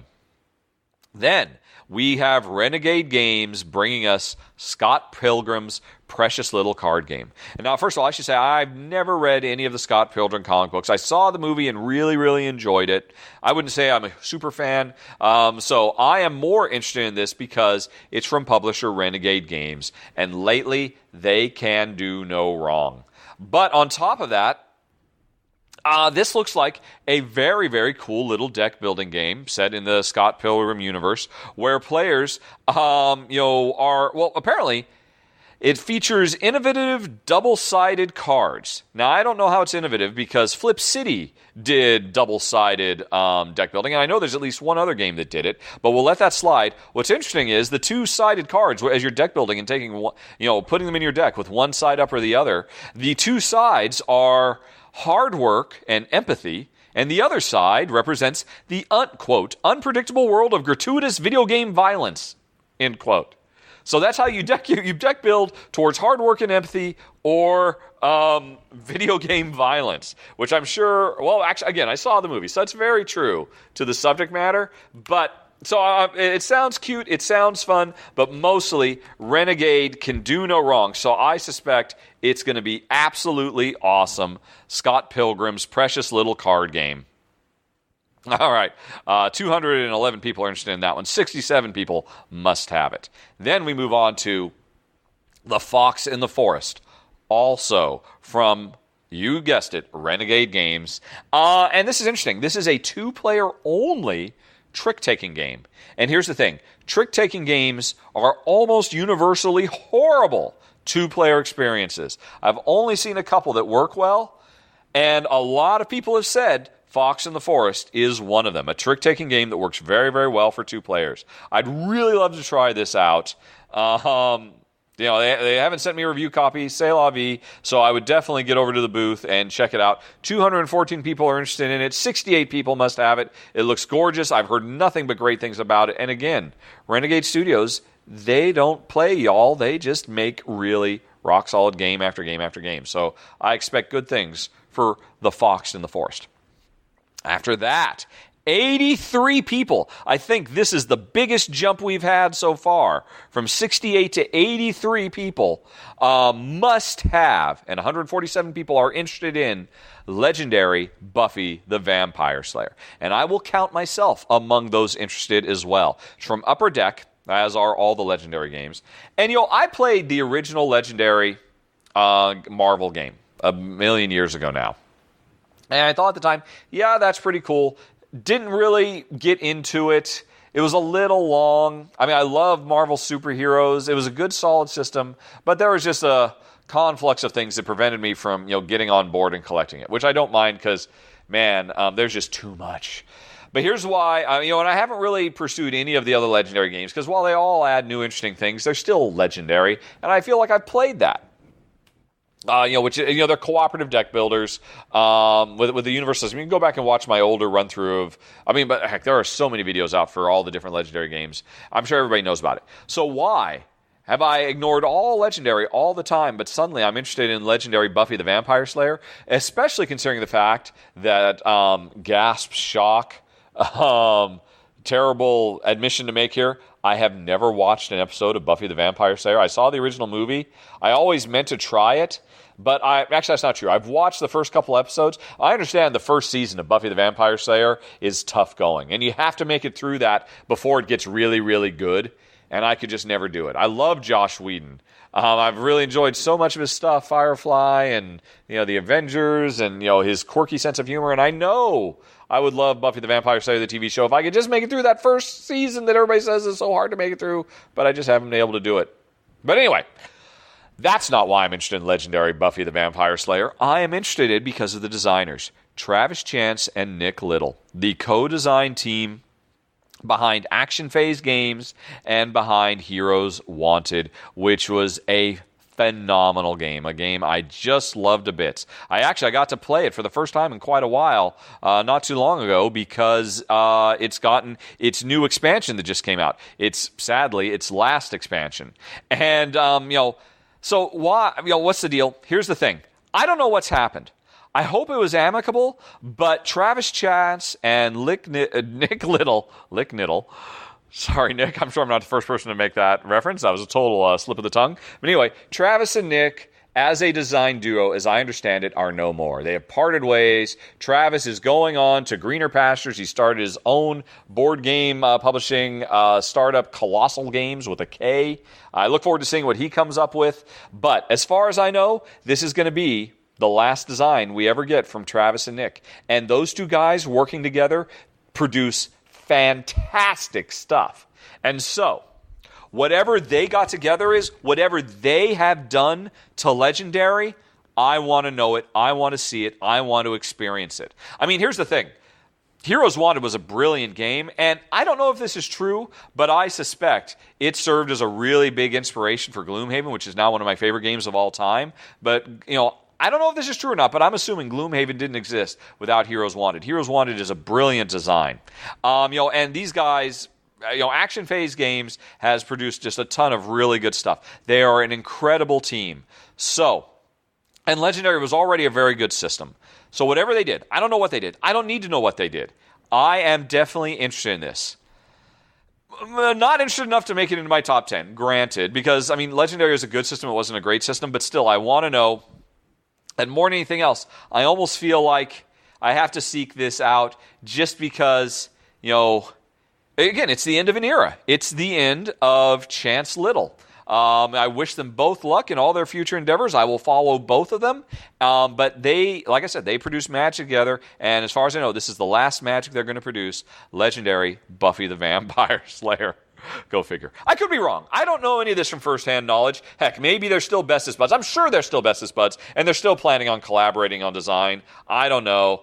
Anyway, that's my thinking on Legendary, which, again, huge jump. 83 people must have this. 147 people are interested. I imagine most people are just interested because, hey, it's Buffy, or hey, it's Legendary, or hey, it's Buffy Legendary. I had my other personal reasons for seeking it out. Next up, though, we go to 84 people. We're going back to a steady climb now. Must have custom heroes. Although, wow. I think this is our biggest interested. 538 people, including myself, are interested in checking this out. Now, it's from AEG, designer John D. Clare, and it is not a sequel. It is a continuation of the card crafting system in Mystic Vale. Jen and I love Mystic Vale. We love card crafting. And I've loved both of the expansions that have come out for Mystic Vale. I'm a Mystic Vale devotee and will continue to get Mystic Vale-y type stuff. But John and AEG have shifted gears, and they are doing something completely different now. Mystic Vale was a game where you use cool special sleeves and Mylar cards to basically literally build cards as you play them. Customize cards and build a deck out of them. Mystic Vale was a push-your-luck game. Very nice, sharp, kind of push-your-luck cross with deck building. Custom Heroes has the same build-your-own cards, but it's a trick-taking game. So, this could have made my top 10, except for the fact that it's trick-taking. And so I'm a little bit hesitant, because as I said earlier, trick-taking for 2 is almost always horrible. I'm just going to assume this is horrible as a 2-player game. And the more players, like all trick-taking games, the better it's going to be. But still, I cannot resist the siren song of card crafting. So I would definitely be seeking this out. I would definitely be trying to find out firsthand how well this works as a 2-player game, because I'm all about that 2-player, y'all. And so Custom Heroes definitely makes my list of interest. Then, 87 people must have. 365 people are interested in This War of Mine. I've already done a run-through for it. And in fact, I recently got the full final version, which made some not insignificant changes to the rules. So I'm actually going to be doing an update. And actually not too long ago, was it last week, I, for the first time, got to play this not solo. When I did my run-through for it last year, I had only played it as a solo game because Jen just couldn't handle the subject matter. This is a recreation of This War of Mine, the video game, which basically puts players in the role of a civilian, not a soldier, not a hero of the revolution, just a regular, everyday, working stiff civilian trying to survive in a modern, war-torn city and dealing with all the horrors of war. And it was a very heavy, somber game. Interesting, I should say, when I played it solo by myself, it was a heavy, somber game. When I played it with a couple of my friends here, it was a very, very different experience. And I'm going to be doing an update video pretty soon talking about everything, how it's changed with the final and what my experience was like playing with more players. But suffice to say, I still think it's a brilliant game. It is an important game. It is an experimental game. It does a lot of really interesting outside-of-the-box stuff. And it is an interesting game. It definitely deserves to be sought out. This is one of those games I think everybody should play once. You know, whether it's for you or not, everybody should experience it, because I think in years to come, it will go down as a very important stepping stone in the evolution of board game design because of the stuff it does. If you want to know why, you can go watch my run through, hear my final thoughts, and like I said, I'll be doing an update. Unfortunately, I won't be doing the update in time for the show. Suffice to say, I think it's an amazing breakthrough accomplishment, and it's on my games of interest list, This War of Mine. Next up, the game that should have won the Kennerspiel but didn't is Raiders of the North Sea. And interestingly, coming from Renegade Studios again. They have picked up the rights for North American. I covered this when it was on Kickstarter a million years ago. From designer, a little independent shop, was it Garp Hill Games, designer Shem Phillips. One of those success stories that could only exist because of Kickstarter. Man, I love Kickstarter. Kickstarter is so amazing. It's done so much to improve and push forward the art of board game development and design. Anyway, and Raiders of the North Sea got nominated for the Kennerspiel. It's such a brilliant game, and it makes perfect sense to me that Renegade, one of the smartest new publishers in the industry, would pick this up. for wider distribution. It's a worker placement game. You're a bunch of Vikings. You all share workers. It's really interesting, really sharp.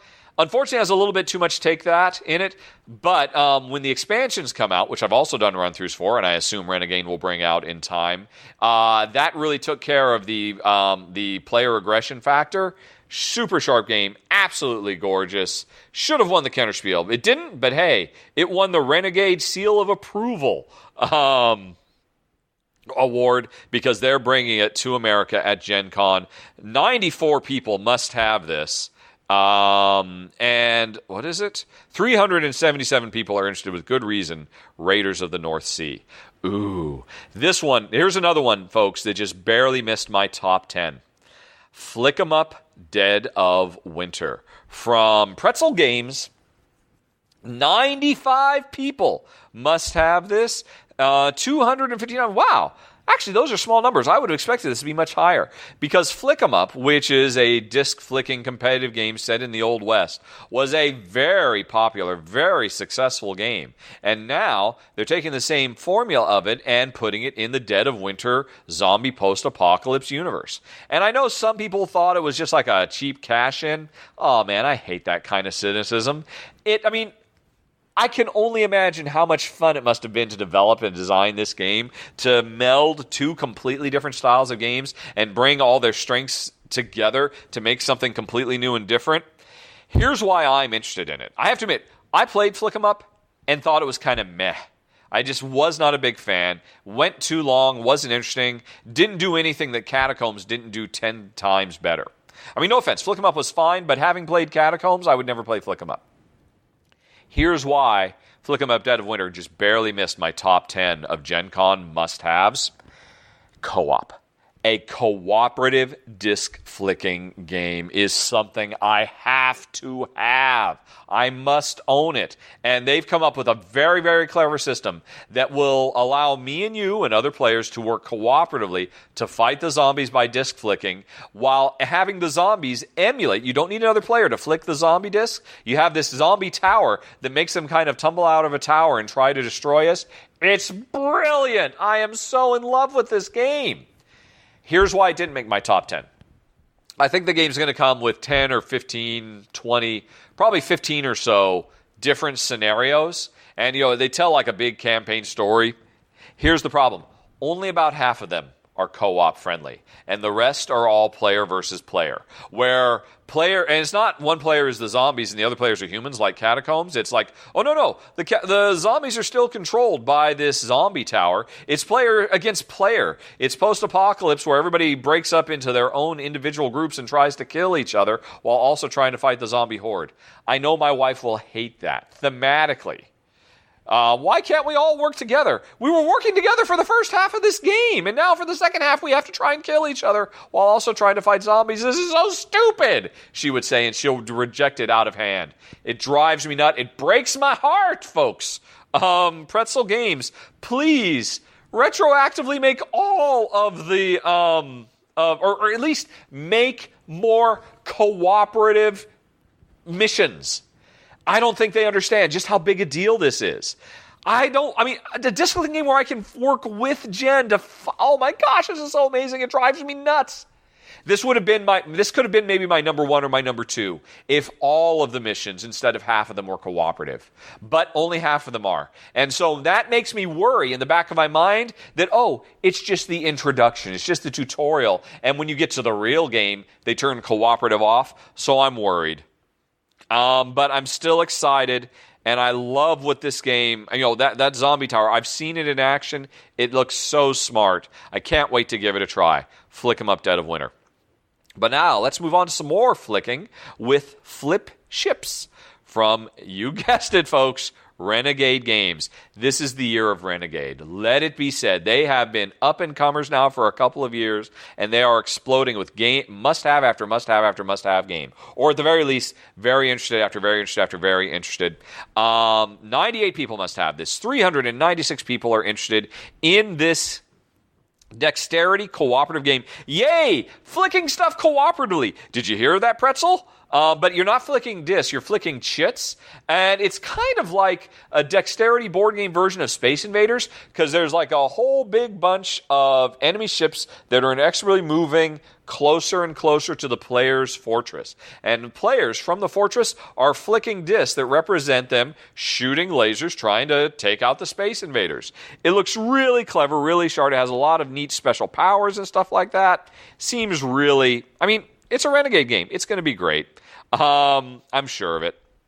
So, next up... Oh my gosh, folks, this is ridiculous. Like I said, I just sorted this by the must-haves. We have another game from Renegade, Sentient. 104 people must have this. 460 people are interested.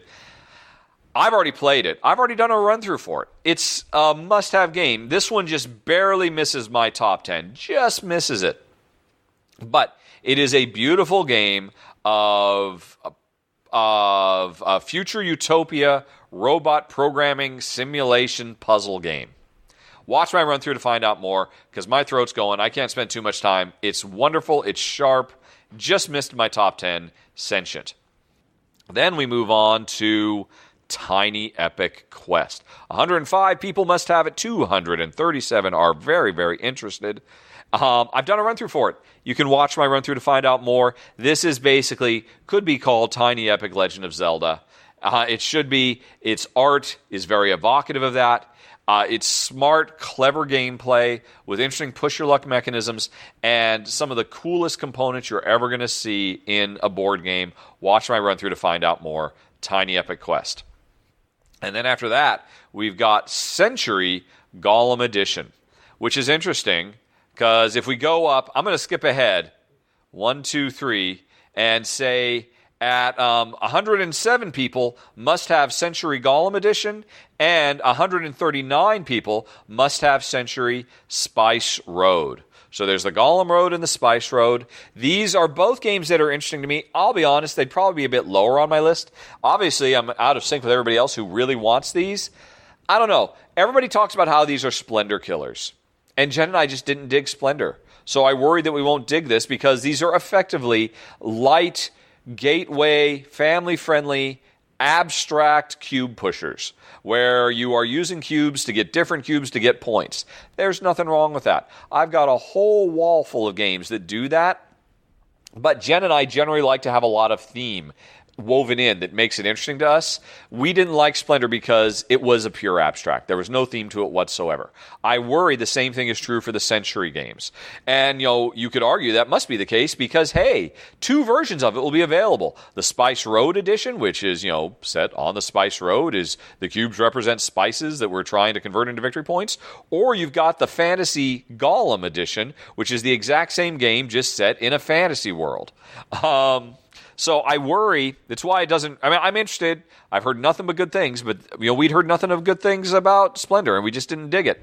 So I don't know if the Century games are going to be great or not. I'm interested. I would seek them out. I would definitely try them if I were there.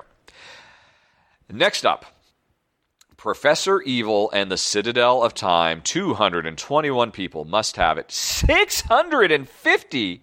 I think this is the biggest interest yet. 650 people are interested in this, folks. And it's from FunForge. It's a cooperative game where players are running around inside the Citadel of Professor Evil, his Citadel of Time, trying to recover stolen artifacts, while the professor himself runs around and locks doors and tries to catch us and makes things difficult for us. I have to admit, I've gone through some peaks and valleys with this. And when I first heard about it, huge peaked interest because the designers, Matthew Dunstan and Brett Gilbert, the team that brought us Elysium, which is in my top 20 games of all time. That game is amazing. Matt and Brett, please give us the expansion for Elysium. You know what I'm talking about. Make it happen, guys. Anyway, putting that aside, sorry. Anyway, maybe I should cut that part out. So I heard they were working on a cooperative game with a really cool, funky theme. Sounded great. Must have. Then I saw an early example of the gameplay, and I'm like, oh, really? This looks like Pandemic for kids. or not kids, but Pandemic for Families. It looks kind of like it had the same weight as Forbidden Island, which is fine. Forbidden Island is nice, but it was just too lightweight for us. And it looked like I was worried when I saw it in action, or I saw an early description of how the gameplay works, that Jen would hate it, that it would just kind of be, because it's kind of pick up and delivery, as you just run around and pick things up and try to grab them, and the professor is just locking doors and right, oh, now I got to go unlock that door again. It looked like it would be kind of a bit of a grind, and I was just worried, man, I don't worry there's not enough there. But then, just this week, as I was digging up more information, I figured, okay, let's go look and see if there are better videos for this now, or there's more information, and yes, there is. And suddenly, I peeked again. I'm very interested because there was one thing I didn't know about from the last time. Yes, the core gameplay is super simple. Just move around, try to unlock doors and go through doors and try to stay ahead of the professor.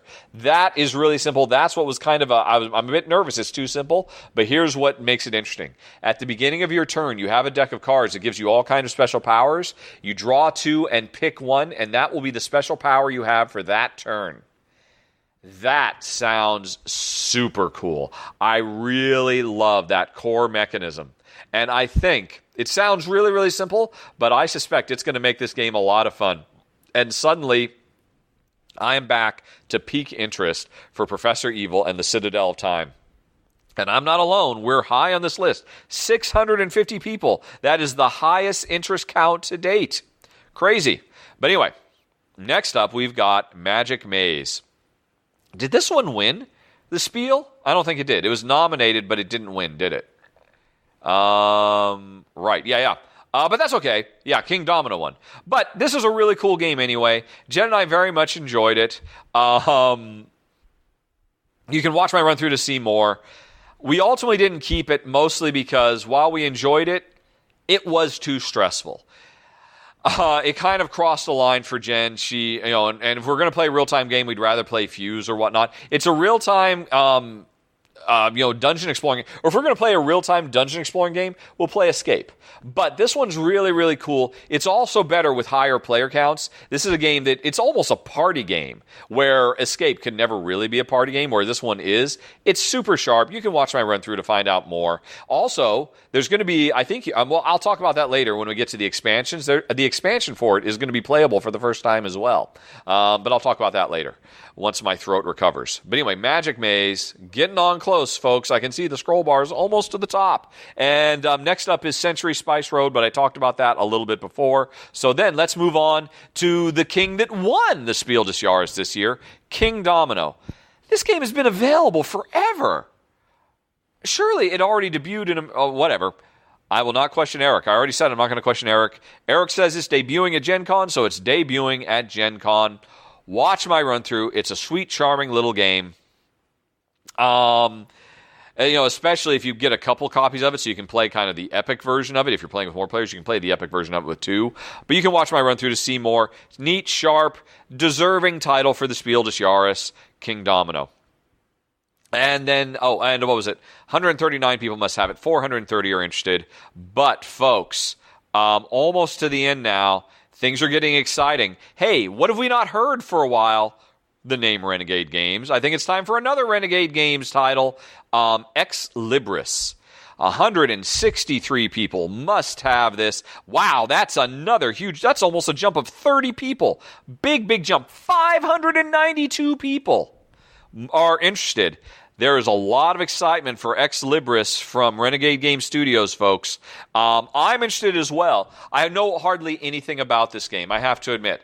I don't know. Renegade, sometimes they send me review copies, sometimes they don't. I never really know. I mean, I'll run through all their games. Renegade, if you're listening to this, I will run through all your games.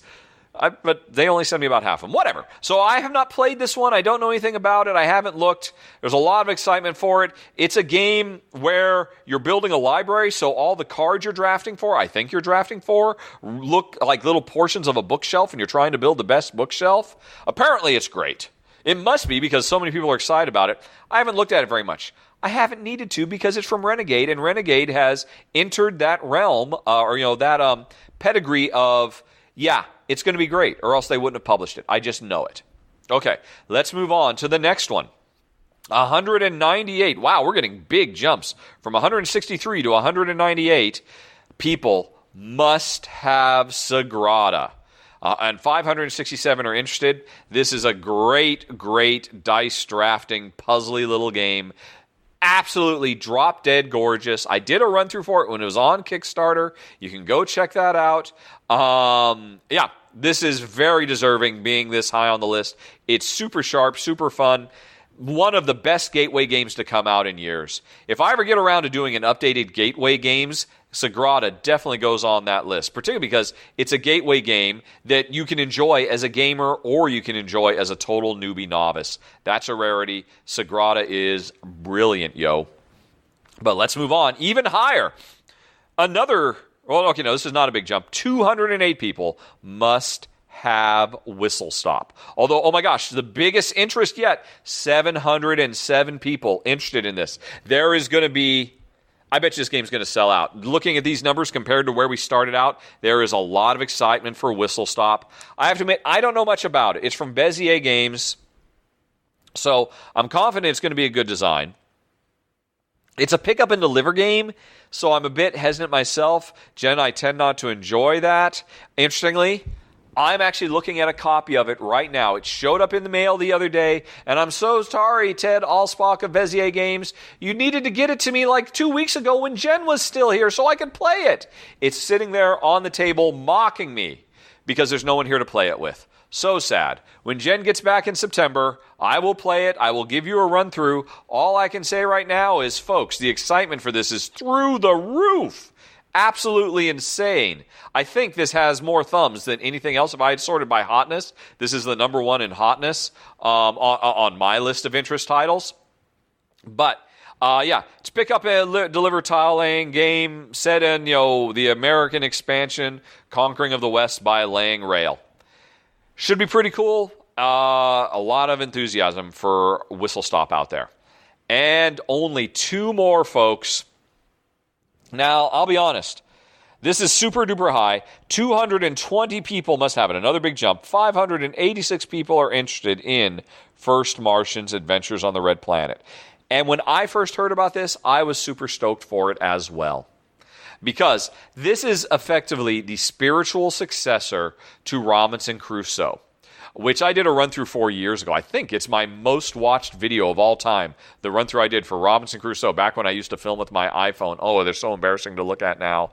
Oh, what was I doing? Why didn't I get a decent camera? Anyway, Robinson Crusoe is a super well-loved cooperative game.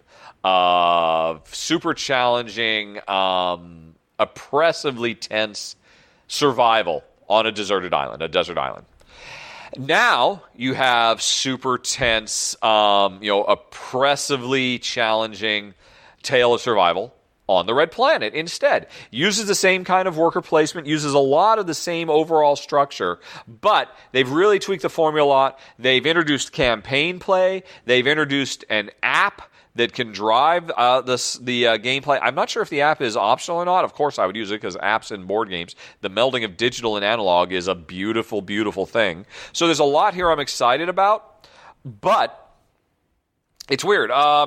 People who pre-ordered it have gotten it, and so far it's been getting mixed reviews. And a lot of people are complaining about the rule book. Me personally, I'd be willing to bet I would have no problem with the rule book because I've never had a problem with any of Portal Games' rule books. The Pret-a-Porter, the original Robinson Crusoe before it got redone, they've all been fine to me. But I'm not a good judge of rule book character when it boils right down to it. I read over 500 rule books a year, and that's not an exaggeration. Literally, over 500 rule books every year I read because of Rahdo runs through. So I've gotten pretty good at being able to parse rules. You may not know it from my run-throughs, but when Jen and I actually play the game and I've got time to actually look things up. Yeah, anyway, I'm not worried about the rules. A lot of people complained about it. I'm just worried about that while, of course, there's a lot of tweaks and a lot of changes to the core formula and additions and stuff like that, I'm worried the beating heart of this game is still a little bit too close to Robinson Crusoe. Because while Jen and I admired that game, Jen didn't like the non-stop, everything is going wrong, everything is very, very challenging. The game never lets up, pressure cooker style of game that Robinson Crusoe was. It seems that this is the same. In fact, I know, if anything, it's going to be worse, because while in Robinson Crusoe, you were struggling all the time to create and make things that would make your life easier, and you fail a lot, and that's where a lot of the pressure comes from. In this game, you already start out with all your stuff made. It's just that it's constantly breaking down. All your technology, it constantly needs to be repaired. And I know that would drive Jen nuts. I would just thematically, it would not sit well with her. But what's the bigger issue is, it's still a dice game. And those dice killed it for me. It's what, there was too much roll to resolve in that game, in Robinson Crusoe. And it's still there. It's still the same basic system. And so I have to admit, even though this is near the top of Board Game Geek's excitement level, for me, it would be near the bottom. I'd still want to try it, but at this point, I'm almost positive we won't like it for the same reasons we didn't love Robinson Crusoe. But I'm still interested because I love app integration and all that stuff. I still want to see what they've done firsthand. So, that's almost, folks. There's only one more, according to Board Game Geek, on my list of 51 titles that I'm interested in. Of course, like I said, there's, 558 titles in total. I have very peculiar tastes. But anyway, the number one, 244 people have to have this, another huge jump, and a whopping 882. That blows away anything else that has come before. People are interested in photosynthesis. And I don't know. I'll be honest, this would be fairly low on my list as well. I want to try it, but I'm not super enthusiastic about it. The publisher, Blue Orange Games, they actually contacted me a while ago and offered to send me a copy. And at the time, after reading the rules, I had to say, no, I don't know. I don't think we're going to like it. I don't think it's going to be for us because it's an area control game. It's a very interesting area control game. It is a game of growing trees. And it's a beautiful game where you have these little cardboard cutout trees that get put on the board. And the board is round and circular because orbiting around the board is the sun. And where the sunlight falls is a huge element of the game. And when I say it's area control, the area we're trying to control is sunlight. I want to, if I can, put trees, tall trees, in front of your short trees so that my tall trees will gobble up all the sunlight and prevent you from getting any sun. That is a cool, super brilliant idea of a game, and I love it. And if you look at pictures of it, you'll just see, oh my God, this game looks so gorgeous, I want to play it. It just looks like a toy, while still being a really cool, fun, engaging, inviting, family-friendly gateway game. But I don't know. I'm just worried that the game would be a little bit too much about, especially in two-player. If you ever wonder, why does Rahdo think everything's so too cutthroat when it's really not that bad, go to faq.rahdo.com. I talk about this at length, especially why two-player makes games more cutthroat than they are at higher player counts. But anyway, so I worry it's too cutthroat. But man, I love the idea of it, so I can't deny I am still interested. Even though I said no when they offered to send me a review copy, because I was pretty confident Jen and I wouldn't enjoy it, doesn't mean I'm not interested, doesn't mean I wouldn't try it. And while it's near the top of Board Game Geek's list, it's near the bottom of mine, because I'm pretty sure I won't like it, but still, I want to feel it and touch it and try it. That is photosynthesis. Phew. Oh my gosh, folks, that was absolutely insane in the membrane. But I'm not done yet.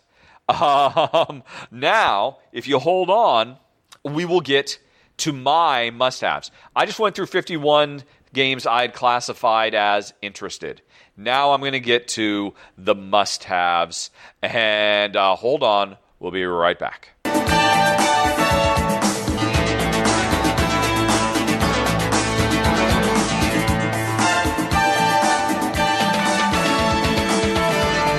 Hey everybody, welcome back. Alrighty, so are you ready for the top, the creme de la creme, the must-haves, the games that I would knock anybody out of the way to ensure I did not leave Indiana without in my luggage? Well, then let's get to it. Starting with number 10, which is going to be kind of a little bit of a cheat, I think, because it's two.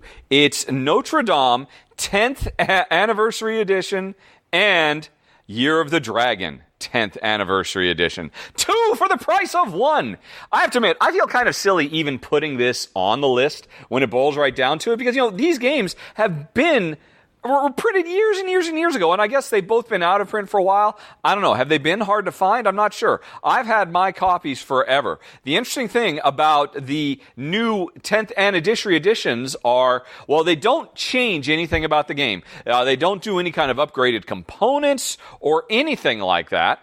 What they do, though, is they take the expansion content that had previously only been available as part of the Aaliyah treasure chest, so they were kind of hard to get. They were kind of scattershot all over the place. They take the expansion stuff and put them in the boxes. And for Notre Dame, that is hugely important because Notre Dame needed that extra citizens expansion to really give it longevity. Year of the Dragon, it could take or leave the expansion. They're nice, but they weren't absolutely must-have. But anyway, now all that stuff is available. And in fact, I think they're in the Notre Dame 10th Anniversary Edition, there's also a little mini expansion for Castles of Burgundy.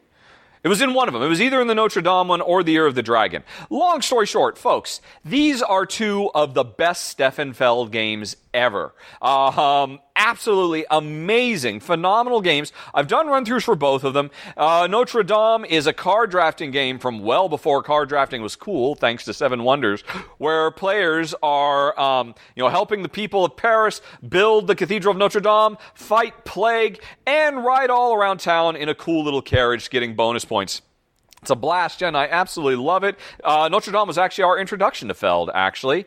And Year of the Dragon is arguably Feld's toughest, meanest, nastiest game ever. Not nasty in terms of player versus player. Players are, largely don't really interact with each other very much. Actually, that's not entirely true. There's a very, very cool action tile drafting mechanism that works beautifully in two players. And in fact, I'm always surprised that more developers, more designers don't copy in the Year of the Dragon because they have a brilliant scaling system. I've suggested to so many designers over the years because it works so well. But anyway, Year of the Dragon is mean because the game is unrelenting. It will beat you into a pulp. It just the Year of the Dragon is the worst year ever. 12 rounds or 12 months of cruel, back-breaking events that will just crush you. But you know what they all are, and you could prepare for them right from the very first turn for the game. So if you play smart, you'll come out, whistling Dicey, or you'll come out just completely crushed into a ball. These are both phenomenal games. I combine them into one because, again, it seems kind of weird to put these really older titles, but hey, they are on the Geek List preview on Board Game Geek, so this is their debut, and so I have to give them props. These are two of my favorite games of all time, especially Notre Dame. Year of the Dragon, I like. Jen loves it. It crushes me a little bit more than her, though, but Notre Dame, we both just absolutely adore. Two phenomenal games sharing the number 10 spot, Notre Dame and Year of the Dragon 10th Anniversary Edition. Now, let's move on to number 9, Spirit Island. I did a run-through for this. Actually, I was going to say when it was on Kickstarter, but I don't think so. I think it was a weird thing. The publisher actually sent me a prototype after the Kickstarter was over, and I just did the run-through just for the heck of it. And it's now like a year later, and finally the game is available, and oh my god, what a game. This is an absolutely amazing cooperative game where players take on the role of the spirit of an island that is in the process of being colonized. You could kind of almost think of it as the reverse of Settlers of Catan. We're not the settlers, we're Catan fighting back against the settlers. So we could be the spirit of water or earth or air or fire, and that means we have these incredible powers that we can bring to bear to just scare the bejesus out of all these little colonists, who are here ravaging our island and robbing it of all its resources. It's funny, the game calls it ravaging, but from the settlers' perspective, they're just trying to farm the land. They're not trying to ravage anything. But for us, yeah, you're ravaging us. We will destroy you. We will chase you off the island. And it's just an absolutely brilliant game. It's basically cooperative area control. I don't think there's another game on the market that does that. It's got really amazing, cool special powers, very neat leveling up system, really nice components. The version I had, the prototype didn't really look that nice, but the final version has really cool little pieces for the settlers and their buildings that they build and all that stuff. It's really, really cool. Tons of replayability, a lot of different scenarios. Absolutely amazing. My number 9 Spirit Island. Then we move on to another combination. I'm going to cheat again, folks. For number 8, I am mentioning the Exit the Game series, the Unlock series, and the Deckscape series.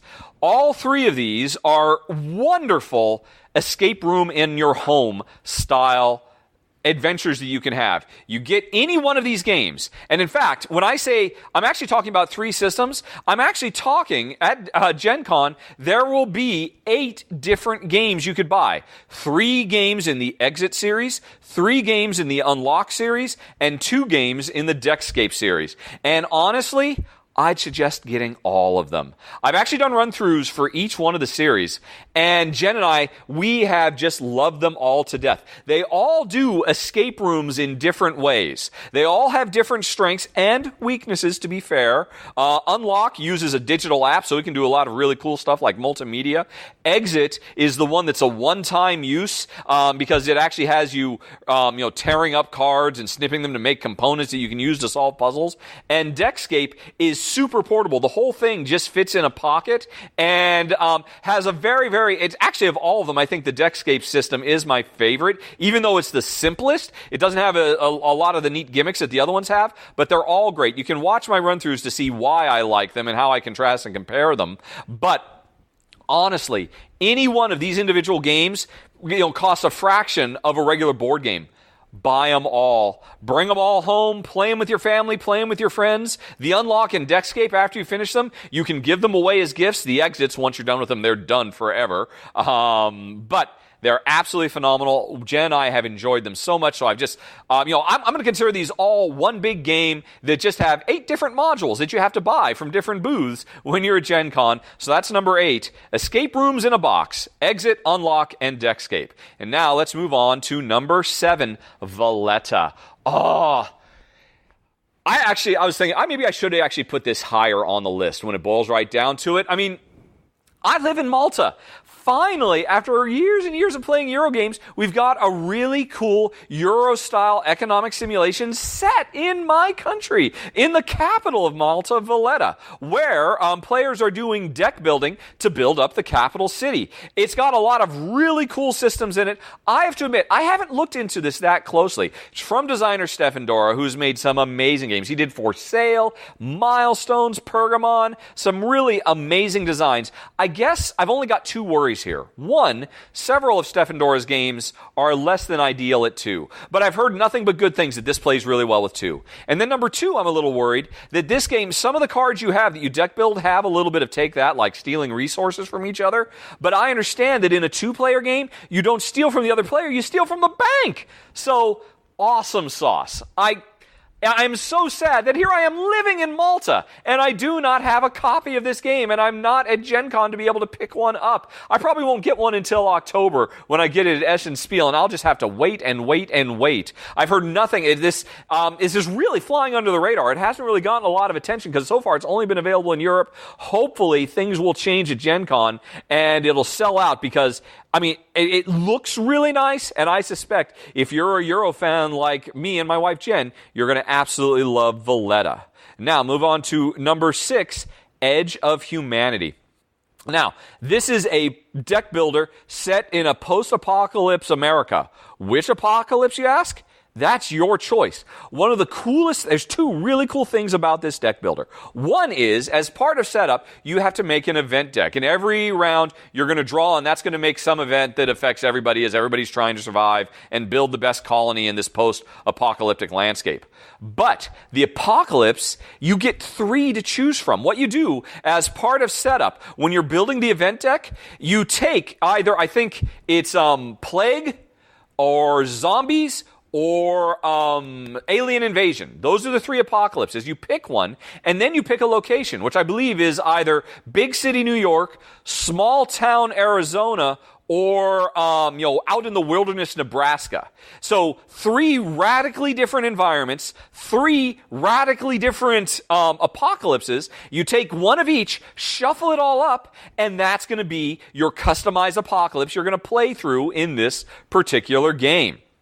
So, right off the bat. That's really super cool. And in this game, we're each trying to survive, run the best colony we can, recruit new people who have skills, scavenge resources and all that. But it's a deck builder. And one of the things I've loved most in recent deck builders is this notion of not only do you build a deck, but you tear your deck down, deck destruction. Where over the course of the game, yeah, I put a lot of cool stuff, but I have to keep ripping stuff out of my deck. In this game, when it gets to the point where you can add new cards to your deck, what you have to do is every card you've got, every resource, every person, every whatever you might have counts as bartering material. And so when you go to buy stuff, you can sacrifice, you can trash cards from your hand that you would use to survive. You can trash them. That represents you trading them away to get new, better cards. So at once, you are thinning your deck out and building it up with better stuff.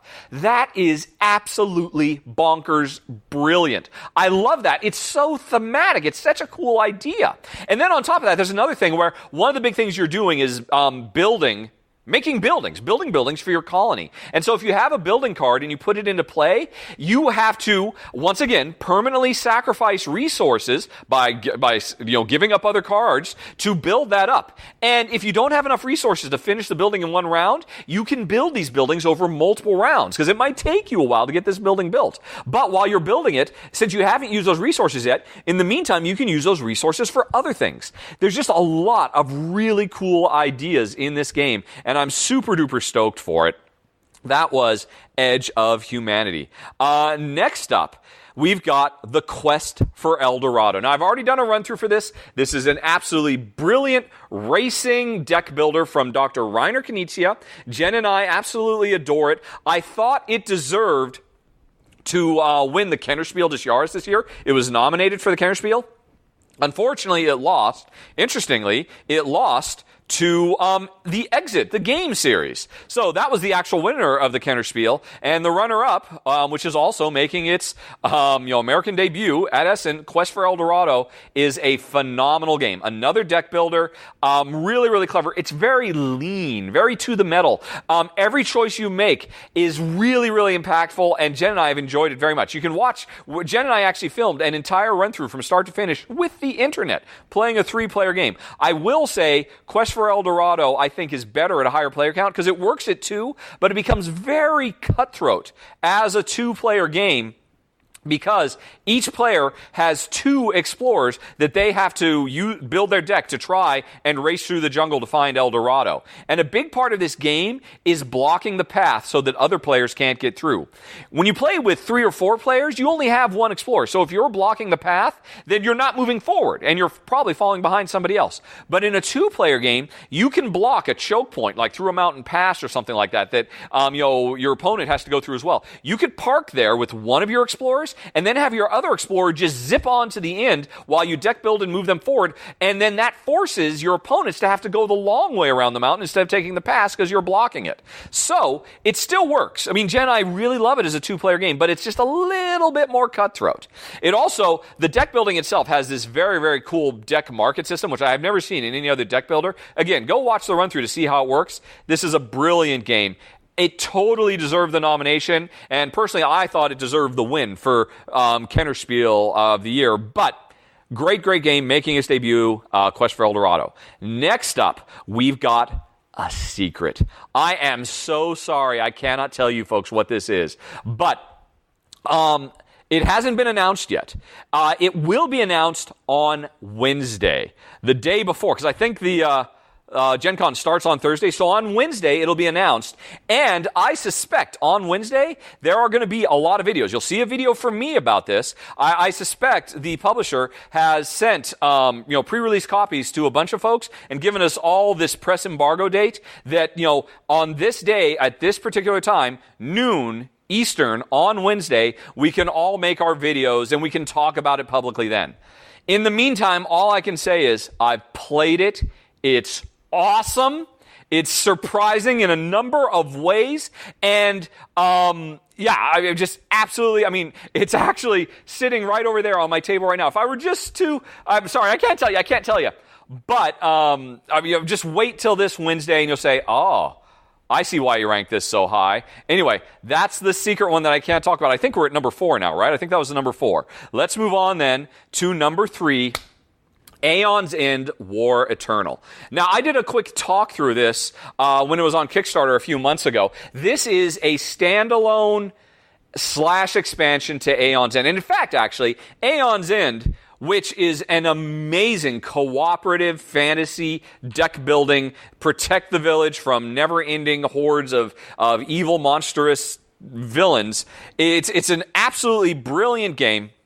We love the base to tears. When I saw the redesign that the cards got for the expansion, they completely rejigged it so it no longer has an old school Magic the Gathering feel. Now the art really pops. It goes from border to border. It looks so much nicer. The game always played brilliantly, but now it looks brilliant too. And this War Eternal expansion added a bunch of really cool stuff. Now you don't need to get the original Aeon's End. Like I said, this is totally standalone. And if you're going to buy one, I would suggest buying War Eternal. But, I mean, ultimately, once you've played it, you're going to want to get all the Aeon's End stuff. It's absolutely phenomenal. I think it's not quite my number 1. I think it's my number 2 favorite all-time cooperative deck builder. Absolutely great stuff, Aeon's End. But let's move on. We're not done yet. Number 2, my second most anticipated game of the show. And I'm sure for a lot of people, this will be number 1. I'm sure for a lot of people, they will, this is probably going to be one that sells out very quickly, or they'll have to parcel it out so it only sells out, piecemeal over several days. But heck, even if you don't get it, I'm sure it'll be available. Heck, maybe it already is available. I don't live in America. I don't know.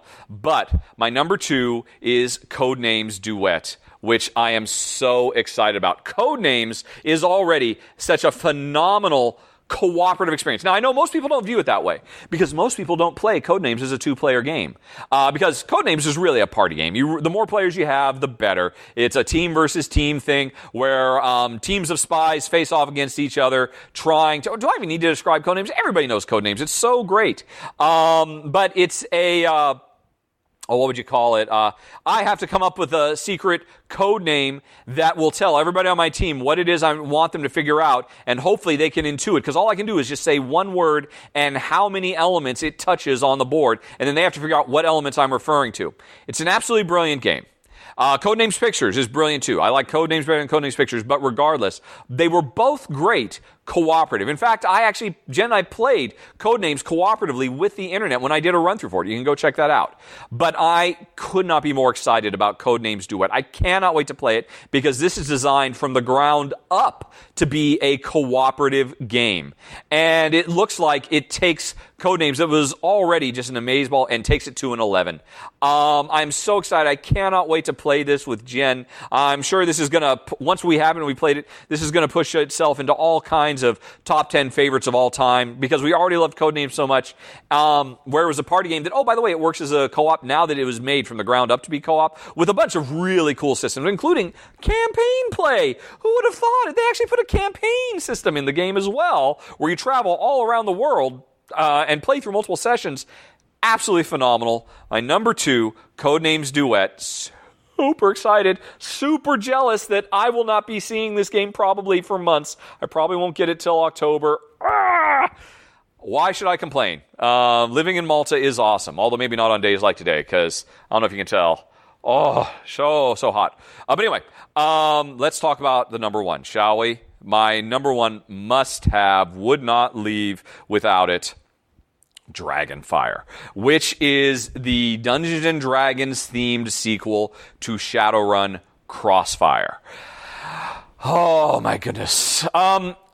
If you've watched Rahdo runs through for any length of time, it would have been hard for you to miss my deep and abiding, unending love for Shadowrun Crossfire. It is it vacillates between my number 2 and my number 3 game of all time. It occupies that space alongside Gloomhaven and Agricola. Those 3 are always, I'm sorry, not Agricola, that's number 4. Pandemic and Shadowrun Crossfire and Gloomhaven are all fighting for numbers 1, 2, and 3. Shadowrun Crossfire is amazing. I have played it well over 50 times now, which may not sound like a lot to some people, but for me, that's a big deal because I rarely get to play games over and over again because I always have to move forward to play new games, but I will make the time for Shadowrun Crossfire. It's so amazing. And if you went back and ever watched my original run-through I did for Shadowrun, you may recall the only thing I complained about is, man, I'm just not that big a fan of the Shadowrun setting, which is a Blade Runner meets fantasy future world where orcs and goblins and elves hang out and fight major corporations and use science fiction technology. At the time, I just wish this was set in some kind of high fantasy universe, and now it is. At long last, the same great cooperative deck-building adventure gameplay has been transplanted literally into the Dungeons & Dragons universe. With several new features, that add and change up the gameplay, but the same great campaign, borderline legacy gameplay where you, as you play session after session after session, you level your character up and you unlock stickers to give you permanent abilities that will forever change you, while you take on seemingly unbeatable, unstoppable enemies that will not let you go. Did I mention Shadowrun Crossfire? A lot of people complain that the game is too unrelentingly hard and unfair. Jen and I, we've never felt that way. We absolutely love the game to bits and cannot wait for the fantasy sequel, Dragonfire. And that's my number one. Oh my goodness, that is a really, really cool top 10. I would not leave town without all of those in my back pocket. I am so jealous that, I do have a few of them, to be fair. I already have my Notre Dame and Year of the Dragon. I got those a long time ago. And I've already done all the escape room things. Been there, done that. And, oh man, so many of these. Oh, and I've got my Quest for El Dorado. But I want all of these, and of course, my secret game that I cannot talk about. Oh, man, this is going to be a great, great show, folks. And that's it. Okay. So hold on for a bit, and we'll be right back with what will we do next? Will we do demos? I think we'll do demos. No, we'll do expansions next, and then we'll end with demos. Okay, everybody, hold on.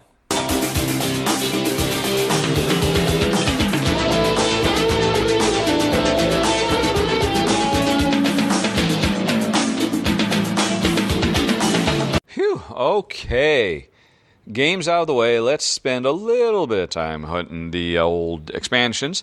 So I've got 20 in total that I have noted on the Geek Preview tool. 7 of them are only available for demo, and 13 are available to buy. So right now, I'm just going to go through those 13. And after we're done with that, when we get to the demo section, I'll just mix and match the demoable games along with the demoable expansions, because why not? Okay, and so these, once again, are not sorted by my own personal preference. I did that for the top 10, but now I'm just going to go having them back to sorted by Board Game Geek enthusiasm, which is to say I've sorted them by, the must-have category. I don't know, maybe some people would have preferred to see what my personal preference in these were sorting-wise, but oh my gosh, that would have taken hours. And besides, I thought there'd be some benefit for people how kind of the geekosphere is rating these things, because if you're worried about not being able to pick up game X, Y, or Z, you probably want to go for the ones that have a lot of people saying they must have, because they'll be the ones to sell out first. So I figured it'd be of some use, just in case you're wondering if there is any method to my madness whatsoever. Of course, the answer to that is no, but I like to pretend.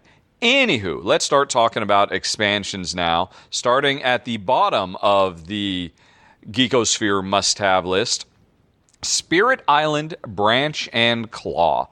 And I can only assume this one came in so low because, of course, most people don't have the base game yet. Although, as you might imagine, I'm pretty excited about this, seeing as how the base game made my top 10.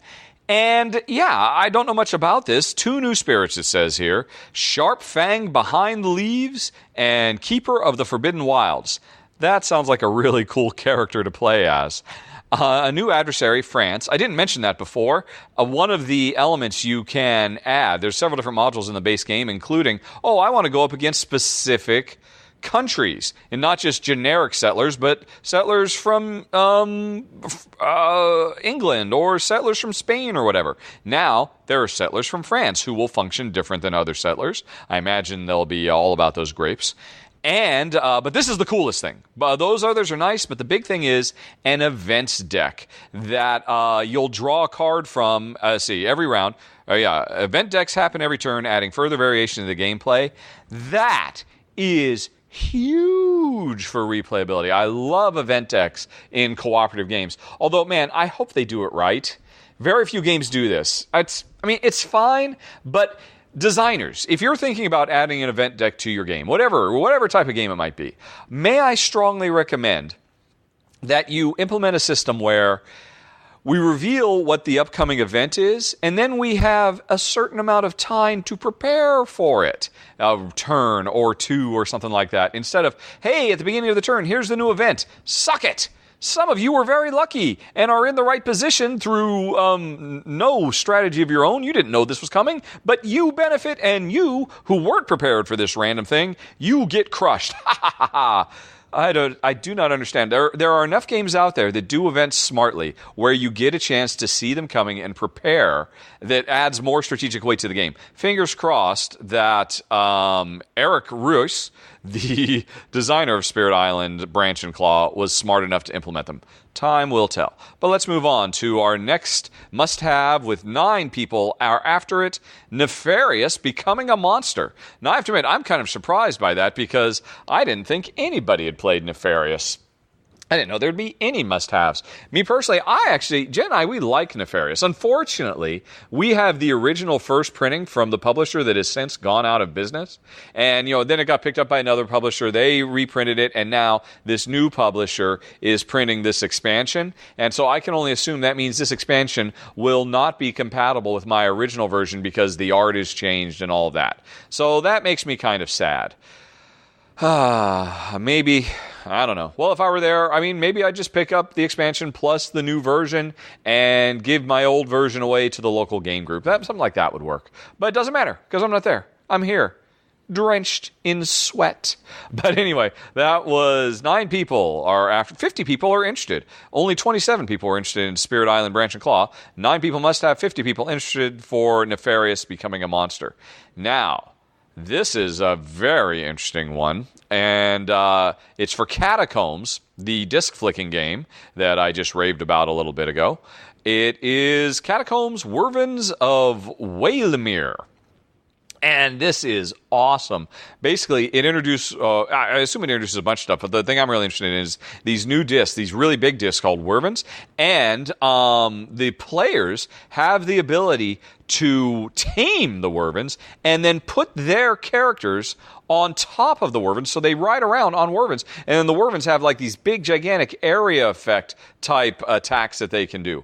And meanwhile, the player controlling the monsters has to knock the player off of the Wervin so that they can then take control and use them.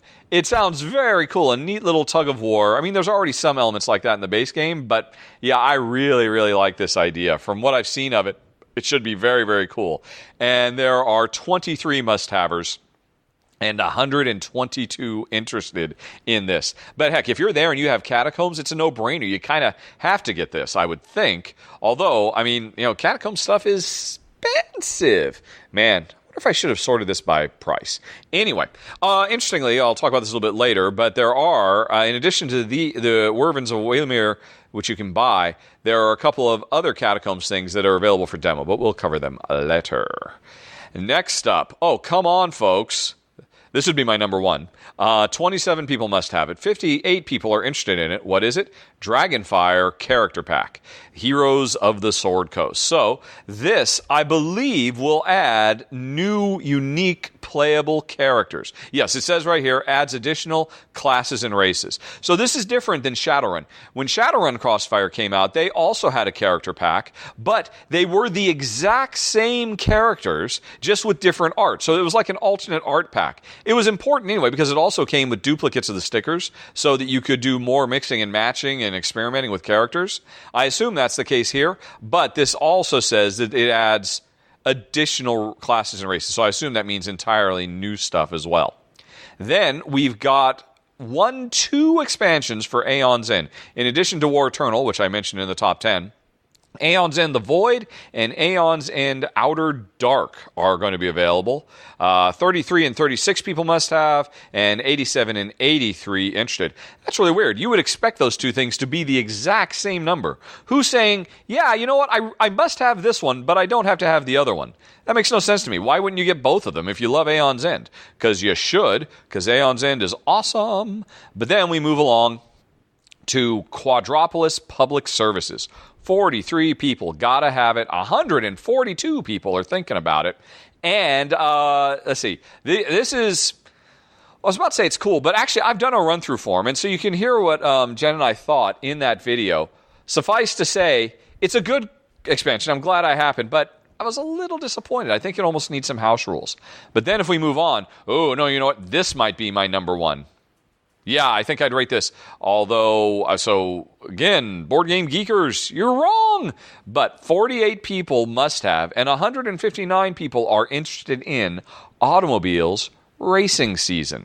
Now, if Automobiles is phenomenal. It was one of the best games that came out, whatever year it came out in. It was a bag builder. Where your bag is full of cubes, and every round you pull some cubes out, and that determines what abilities you have available to be moving your car around the track, or how far you can move your car, or a mix and match of those 2 things. It was a brilliant system with tons of replayability, because every time you play, there are cards you draw randomly that determine what the different color cubes mean. So you always get this new and unique combination of abilities for your cars.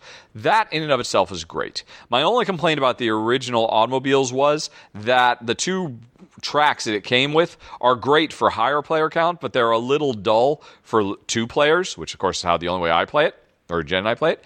So, hooray for Racing Season. If I recall correctly, I think it adds 4 new maps, or maybe it was 3, or maybe it was 2. Let's see. Actually, let's just hit more details and see if it says. 3 new tracks, that's right, 3 new tracks. 2 of them are super tiny double lane tracks that are specifically made for 2-player. Or, I suppose, for an incredibly tight 3-player game. And so that makes me ever so happy. I'll be honest, it's not my preferred solution. I would still rather have dummy cars on the board, like, say, what Kraftwagen does to replicate other. I'd rather have dummy cars on the board than shrink the board, but I'll happily take shrinking the board. Anything to make it a bit more interesting and a bit more engaging with 2 players. So that's cool, but what's arguably even cooler is, 2 things. One, in the base game, you got to, every time you played, the cards you drew as part of the random setup determine the different abilities of your car and your crew. Now, in addition to that, each player gets a specific driver that means each player has their own special driver-based ability as well.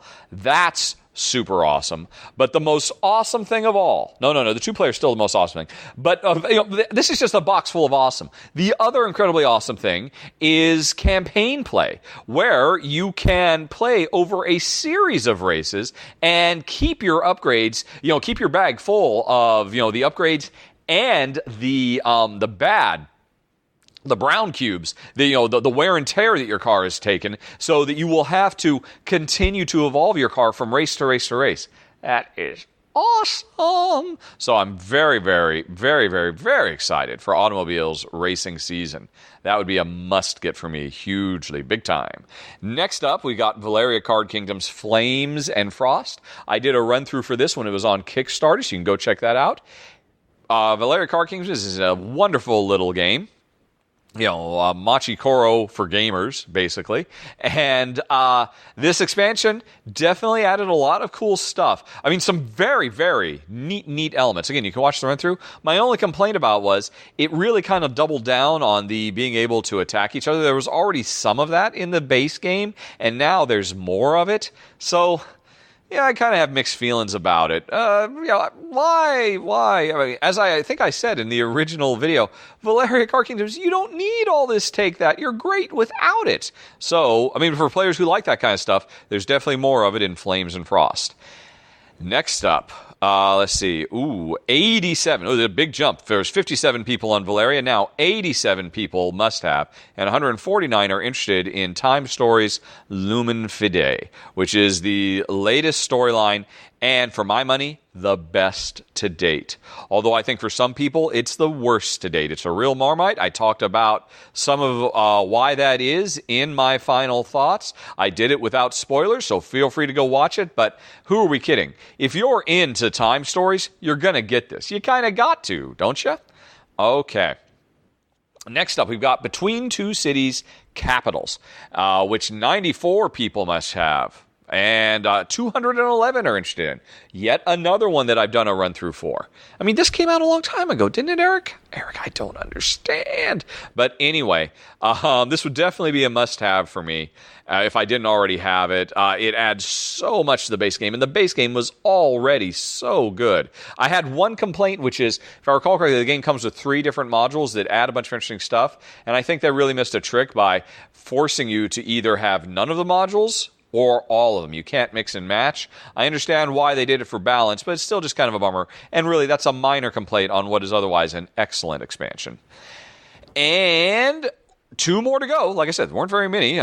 Easy list here. Next up, we've got Nations, the dice game, Unrest. Must-haves are 110, and interesteds are 205. Okay, this is my new would be at the top of my list. Yeah, I mean, these are all important expansions. Oh, here's the thing. I mean, if you like the base game, you already have it. Whatever, it doesn't matter what I say. You already know whether you're going to like the expansion or not. But it's interesting I mentioned that here because Nations of the Dice game, Unrest expansion, I think is a bit more important than most because it really does kind of fill in the blank. Nations the Dice game is already great, but there's a huge thing that's missing if you're a fan of Nations the full game, and that is unique nation startup powers. It just didn't have any. No matter what nation you started with, they were all the same. The Unrest adds a bunch of stuff. It adds the concept of unrest and various things. But most importantly, it adds unique nation powers. That in and of itself makes this a must-get.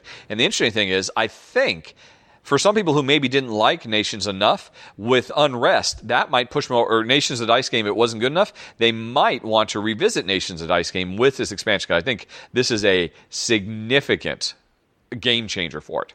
And speaking of, the number one on this list at 176 people, wow, I think that's a huge jump. 223 interested, Orleans, or Orleans, depending on how you want to pronounce it, Trade and Intrigue. Once again, I've already done a video for this because so many of these have been out for a long time already, but we'll let that go. I got to stop that. So, the Intrigue, which is it gives you a lot of opportunities for directly attacking players and just makes the game an incredibly vicious affair. I would never use, but it doesn't really matter. Because, the base game comes with a board where you can do bag thinning, taking workers out of your bag and get rid of them completely to get little benefits. But those benefits were always kind of boring. It now has a new replacement board for that starter one that, again, like the Nations Dice game Unrest expansion, this is game-changing. This adds so much. It enriches the base game so much, you would never go back to the original board once you had it. So this is kind of a must-get as well. Although you can watch my run-through to see a bit more about why that is. Phew, that was quick. That was a nice change of pace after those long hauls. So that's it for must-get expansions, folks. And now, after this quick break, we will come back and finish it out with games to demo. And oh my gosh, how many are on that list? I'm afraid. Let me just go on ahead and look. Sneak Peekville. Bottom of the page. Oh, there's over 50 of them. Oh, wish me luck.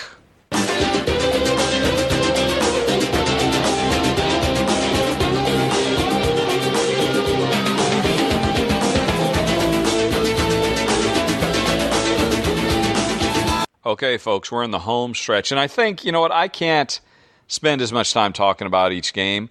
And that's okay, because a lot of these games I'm going to know next to nothing about because, they're not available to buy. They're only available in demo form. Heck, some of these will be seeing light for the first time. So I'm just going to try and blow through this as quick as possible because you got places to go and I got showers to take after I walk dogs who are getting a little bit rambunctious. So let's just jump right into it.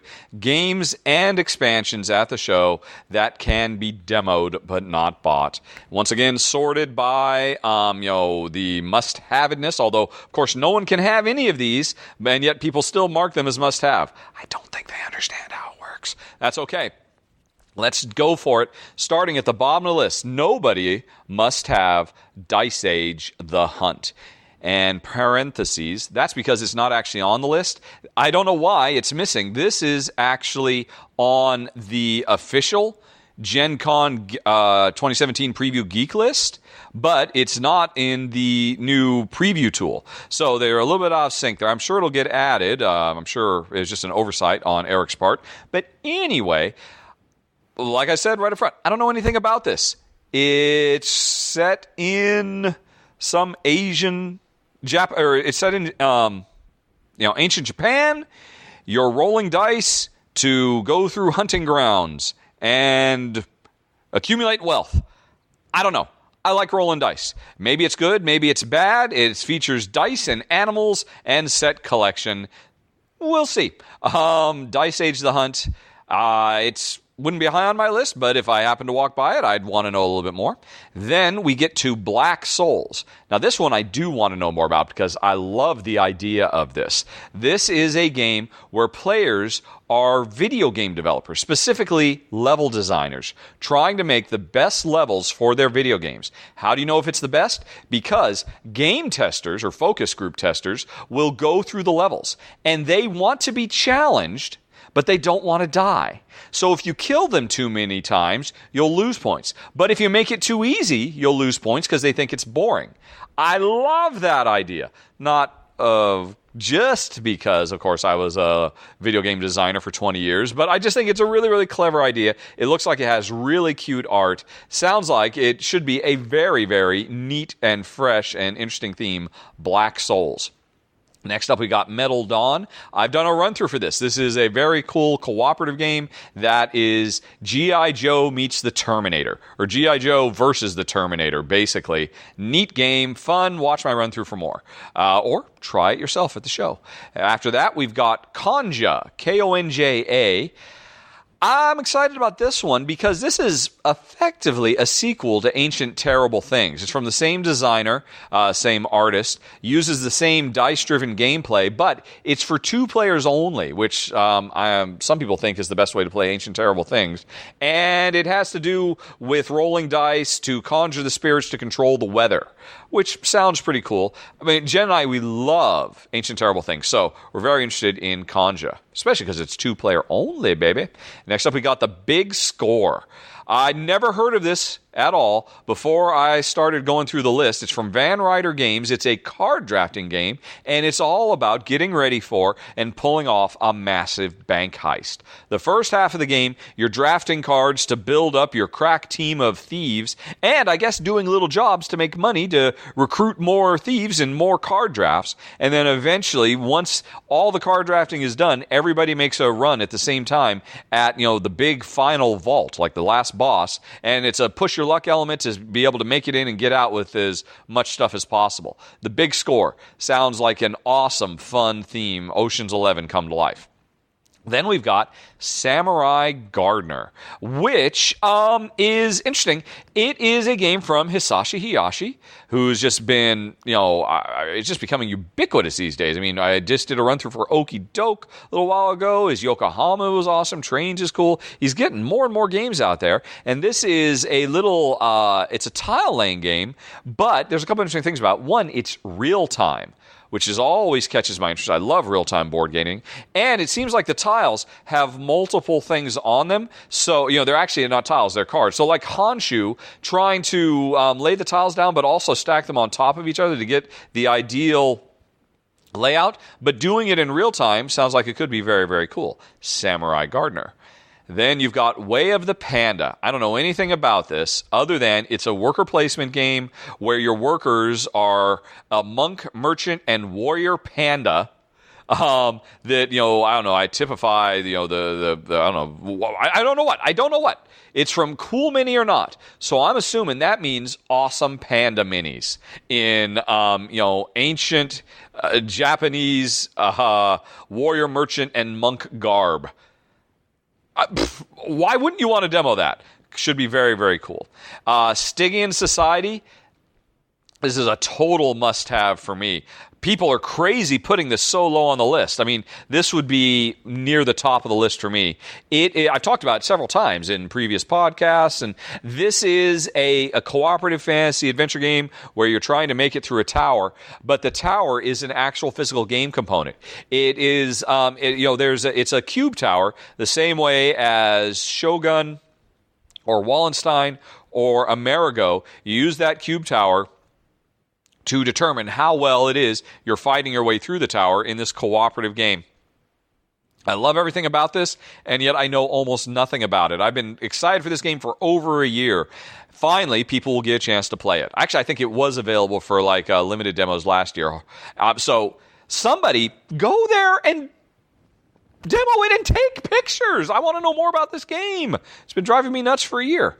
Next up, we've got Dice Hospital. This apparently was very well received at the UK Games Expo a few months ago when it was demoed there. And actually, it says this is only available for demo only on Friday and only for ticket holders. So if you want to demo Dice Hospital, you can't just walk up and say, hey, where do I sit? You got to prepare for that.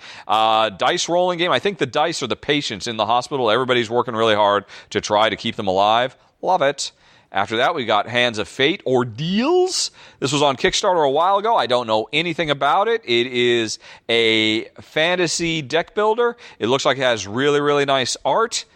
And that's why you demo games, right? To find out more about them. I know nothing other than it looks nice. Richard the Lionheart. I believe this is from Cool Mini or Not, isn't it? Yeah. It's from Cool Mini or Not. It is set, in that post-Crusades, Richard returning home, Robin Hood, and the Merry Men, and apparently we are knights returning home from the Crusades, and we ally either with Robin Hood or John Lackland, whoever that is. And we travel across England, gathering prestige points, and influence the Crusades from afar. And at the end, the game ends when Richard returns. I don't know. This says nothing. So I guess you gotta go demo it, don't you? Wait a minute. Who's the designer? Let's see. I don't know that I recognize that name. Oh, hold on a second. All right. Hold on a second, folks. I am dying of thirst here. Let me get a drink of water. Let's see. Oh my gosh, yeah. I did recognize that name. It is from, I don't know how to pronounce his name. It's Italian. Andrea Civervicio, who was the designer of Kingsburg, and more recently, Hyperborea, whatevs. But, oh gosh, what's the other one?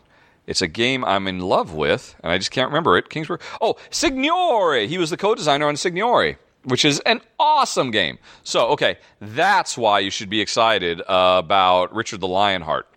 This is from the designer or co-designer of Signore. After that, we've got London. This is crazy. This is out of the blue. I guess it's been out of print for quite a while, and Osprey Games is bringing Martin Wallace's wonderful game back. Jen and I absolutely adore this, and I'm very interested because it does say, I have read that there are going to be some tweaks and changes to the core game. Cards removed, fewer cubes, which means in theory a shorter game. I don't really know. It'll be interesting to see. I'm very happy with mine. After you use the specific two-player variants, because the two-player experience out of the box wasn't great. Maybe those have been introduced. I don't know. Looks like totally new art. Complete revamp of London. Very interesting. I definitely want to know more. And I would also like to know more about Cowboy Bebop, the board game. One of the few animes I have ever enjoyed, and I'll be honest, that's the only reason it's on this list is because of the IP. It doesn't say who's designing it. It's from Jasco Games. Are they the guys who did Mega Man? Wasn't that, very not good? I'm not sure. Let's do a quick open and look-see. No. They've done Albion's Legacy, which I don't know anything about. Alrighty. So, yeah, no. I'm back to... Nope. They did do the Mega Man. Oh, no. They did some other Mega Man game. Mega Man Pixel Tactics and Street Fighter. Okay, they've done a bunch of stuff. I know nothing of any of their stuff. I know nothing. But I do know that I like Cowboy Bebop. So, I'm sure the theme song music will be playing through my head as I demo it. 1001 Oddities, or Odysseys. Man, I think I did demo this years ago. Didn't I? Or no. I demoed a different game at Asmodi. So, yeah, this is a cooperative dice-rolling storytelling adventure game. Wasn't it 1001 Odysseys? I'm not sure. But I like cooperative dice-rolling storytelling variable player powers games, so I'd be interested in demoing that. After that, this one I know I would want to try, Legends of Sleepy Hollow from Greater Than Games. Designed by Ben Pinchback and Matt Riddle, the team who did Fleet, but I've actually enjoyed several of their other games, including the recent Goonies game, and this is another cooperative game which features storytelling, variable player powers, and it basically is set in the world of Sleepy Hollow. Not, I assume, the TV show from, it looks like this is original art, so I guess set in the original storyline. But, yeah, I mean, those guys do great work. I think they deserve more attention, so I'd definitely be interested in this one. Diceborn Heroes, man, I did a run-through for this one. It was on Kickstarter. This game is phenomenal. And it looks like it's got very limited windows for when you want to demo it. Definitely seek it out. I don't know why it's not higher on this list. It's only 11 must-haves. I mean, folks, this is an amazing game. But again, you can watch my run-through to find out more. Neat little dice-driven fantasy cooperative adventure. Fun game. After that, we've got Hero Realms, The Ruins of Thandar campaign deck.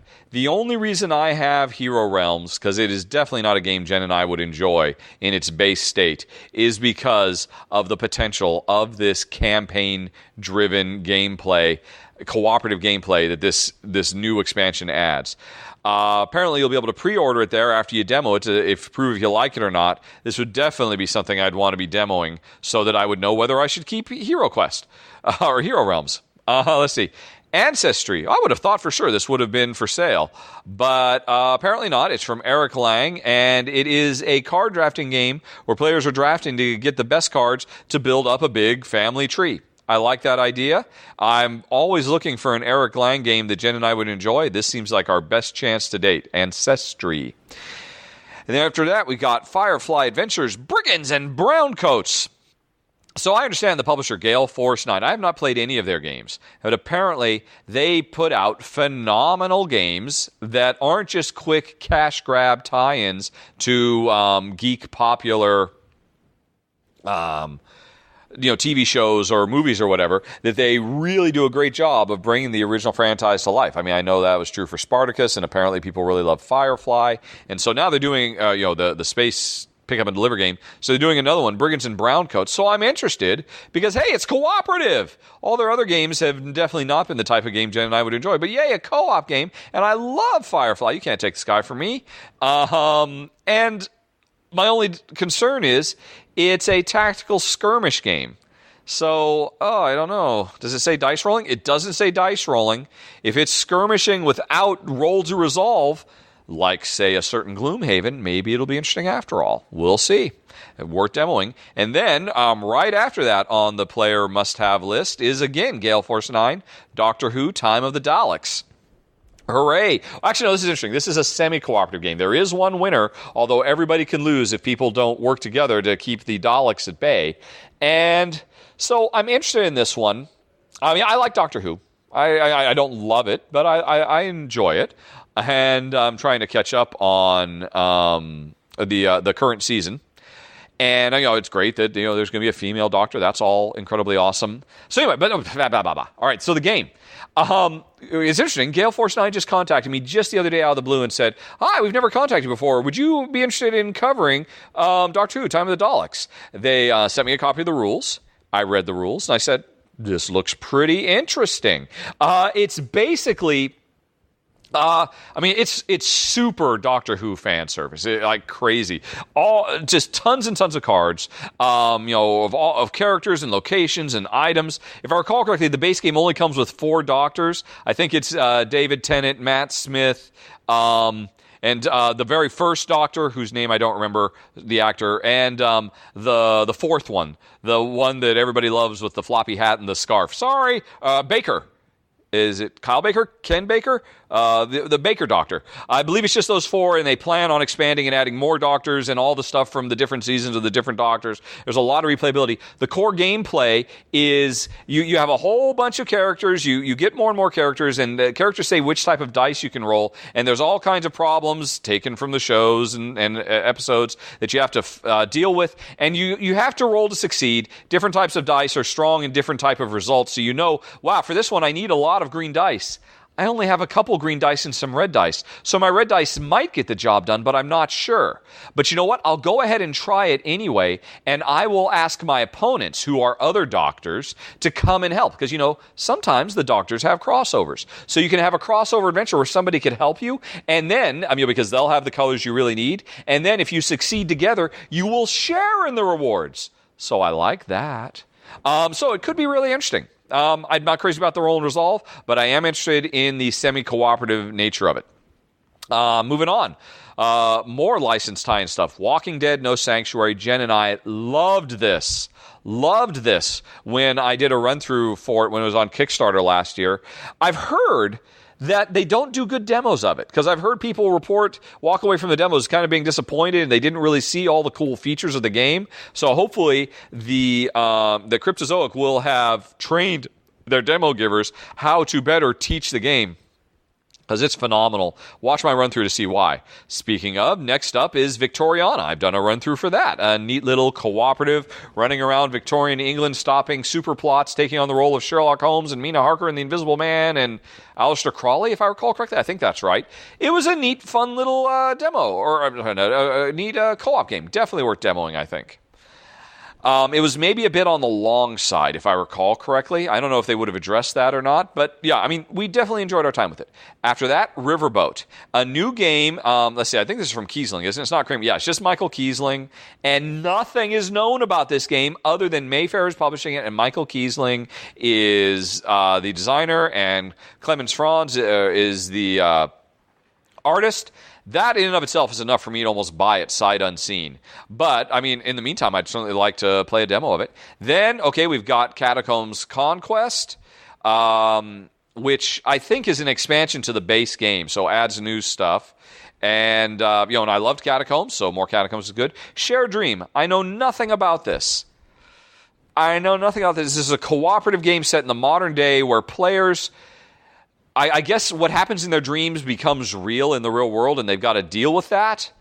So that could be very, very cool, but it does feature dice rolling. So if it features rolling to resolve encounters, then I probably won't like it. But it looks like it has gorgeous art, and I love the modern-day setting with our dreams seeping into the real world. That's very, very cool. Speaking of dreams, how about the next one from Mind Clash? This would be very, very high on my list of things to try. Cerebra, The Inside World. Mind Clash, who have done Anachrony and before that Trickerion, are making a name for themselves by doing insanely over-the-top, super complex Euro-style games that are incredibly thematic, incredibly rich, incredibly high production values. I'm assuming more of the same, where in this game, let's see, I believe we are, the creative spirits of the brain, and we play emotion cards to make things happen. I don't really know. It sounds kind of far out, but, based on what Mind Clash has done before, I'm very, very interested in this one. And after that, you got Railways of Nippon, a new map for Railways of the World. Who would have thought? I would have thought we were done with that. But what's particularly interesting is this map of Japan is from designer Hisashi Hiyashi again, or Hisashi Hiyashi. The man is everywhere. It makes perfect sense since he really got his big breakthrough was trains. So of course he would do a map for the greatest train game of all time, which I'm sure a lot of people are wrinkling their nose for me to even say that. But I said it, and I stand by it. Okay, after that, we've got, right next to each other, unlock Temple of Ra and unlock Duaran Dungeon. Now, it's interesting. These are little demos you can play for unlock at the convention. So you know whether you like the game before you buy the full thing. Now, ultimately, you don't have to go to a convention. You can just download PDFs of these, because these are just a small handful of two-sided cards, and play them yourself at home. But if you don't want to have to do that, it'd be great to get to play them at the show. Although, I would love... we have actually... Jen and I, we played a couple of them. I should warn you, these ones are not as good as the full ones, because they're really short. They're just kind of designed to get you in really quick, but they're still good. They give you a great idea of how they work. So they're both worth checking out if you don't want to have to print them out. But, heck, you can do it yourself at home and spend your demo time playing other things. After that, we got Epoch the Awakening. This was apparently, I think it just finished its Kickstarter. It looks gorgeous. It's a competitive adventure game. I haven't really paid much attention to it, but all I know is it looks really pretty. Museum. Oh, talk about pretty. This one is just drowning in art from Vincent Dutray. Probably my favorite board game artist working today. So bright, so colorful, so gorgeous. I just want to play this game solely for him, solely for the art. I hope it's a good game. Holy Grail Games, the publisher, has been doing some good stuff lately, but I just want to bask in its beauty. Museum. After that, we've got Agra, from Michael Keller, who was one of the co-designers of La Granja, and published by Quinn Games. So I'm just going to consider this the unofficial sequel to La Granja. I'm sure it's not. It's set in India in 1572, but it looks like it's got a whole bunch of stuff going on. I haven't paid much attention because I know I want to check this out based solely on the pedigree of the developers of this game. Plus, it looks like it'll be gorgeous. So that I'd love to try. Fog of Love. Oh, if you got the time, this is a lovely thing to sit down and play with your significant other and get to... you can see the run-through I did of it a while ago. Man, that was a couple of years ago, wasn't it? Must be getting close to playing. But yeah, this is a very, very clever game. Got a lot of good stuff going on, and I wonder if they've changed anything. It's been going through a lot more development, obviously, because it's been a while. But Fog of Love was very, very cool little cooperative relationship building game. After that, we got Detective City of Angels from Van Ryder Games, a mystery film noir game. I talked earlier about Deadline, which was a cooperative solve the case. This one, yeah. I've been excited about this one for quite a while. This one is a competitive solve the case, and here's the thing. It's player versus player. One player is the suspect, and the other players are the investigators, and the suspect is trying to cover up the crime, and the investigators are trying to uncover the crime, and apparently the investigator players can interrogate the suspect player.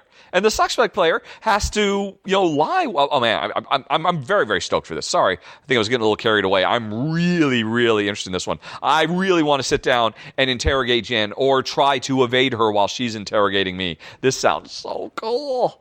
All right, after that, you got Tiny Epic Defenders, the Dark War, which it's interesting. It says here that it is an expansion for Tiny Epic Defenders, but I think that's wrong. I believe it's a re-implementation and is incompatible. So I think Eric might have it wrong, or maybe something's changed. I don't know. Either way, we love Tiny Epic Defenders, and this seems to add a bunch of cool new stuff, including a complete overhaul of the art, which is why I think it's not compatible. I don't think it's an expansion.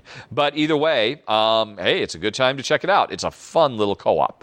Then we've got more Catacombs, this time Catacombs and Castles. More Catacombs is a good thing in my book. Motainai is getting an expansion. Wutai Mountain. Nice.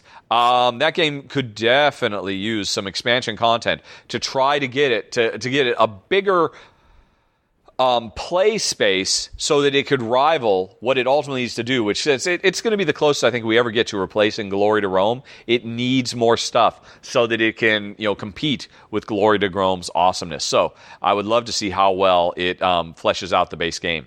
Next up, Maximum Security for Magic Maze. I talked about Magic Maze earlier. Neat, fun little cooperative game.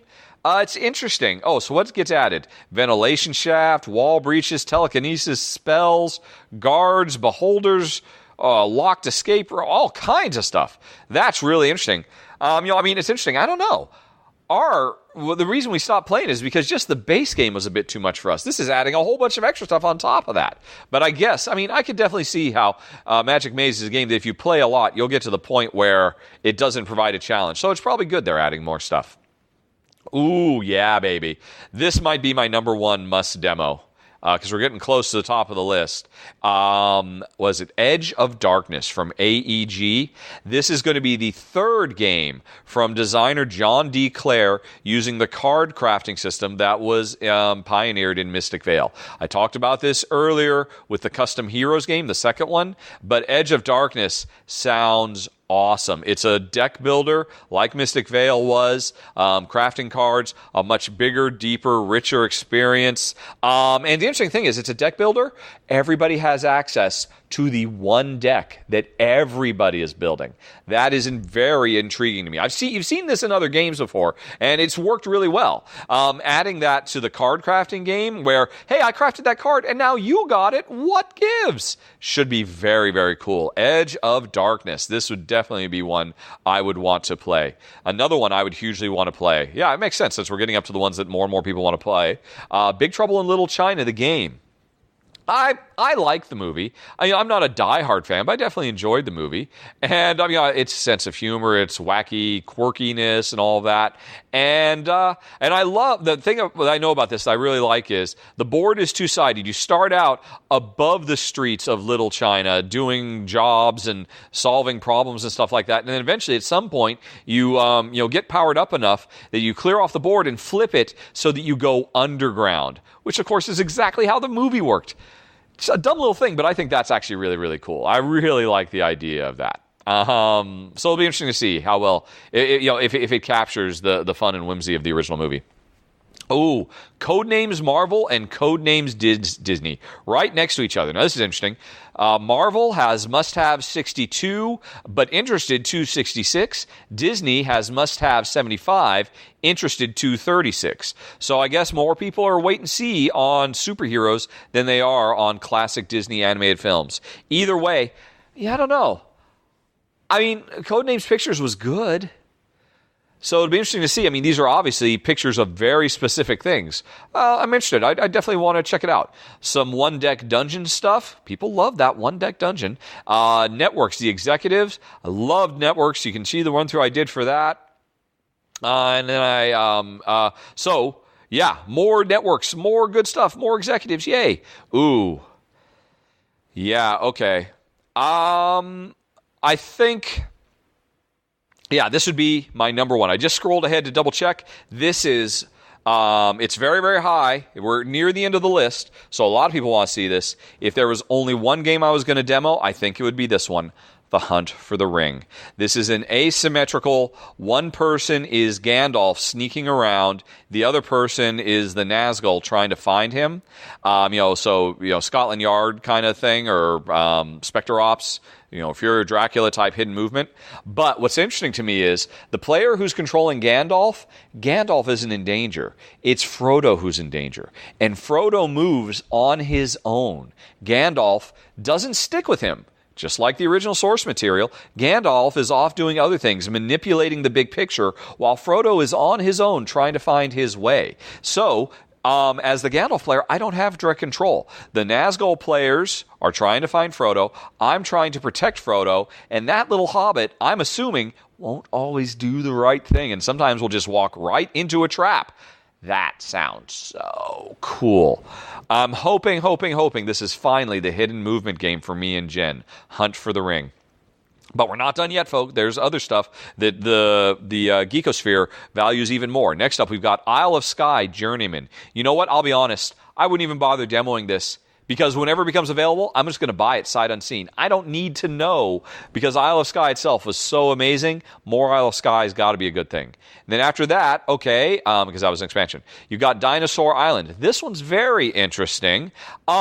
I had wanted to cover it when it was on Kickstarter, but there was miscommunication, some mishaps. It just didn't work out. But I definitely do want to try this one out. A worker placement game where you're trying to build your own Jurassic Park, the best Jurassic Park. That's a cool theme. I really like that. After that, Thunderstone Quest. This is one, after I saw Tom Vassell got a way early copy of it. Vassell, I am jealous. You win again. Anyway.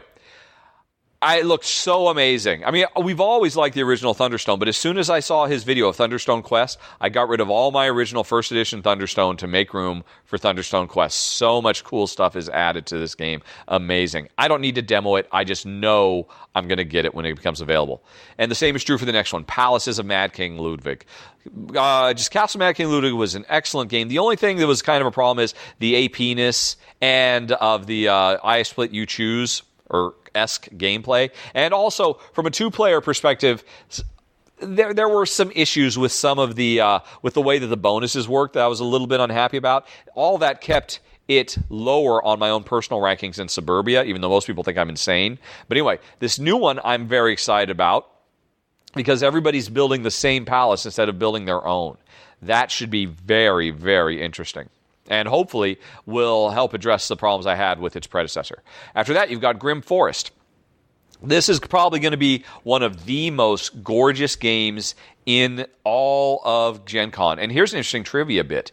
It has more thumbs than anything else. Not just amongst the stuff I'm choosing. It has the most thumbs of all 530 games on this list.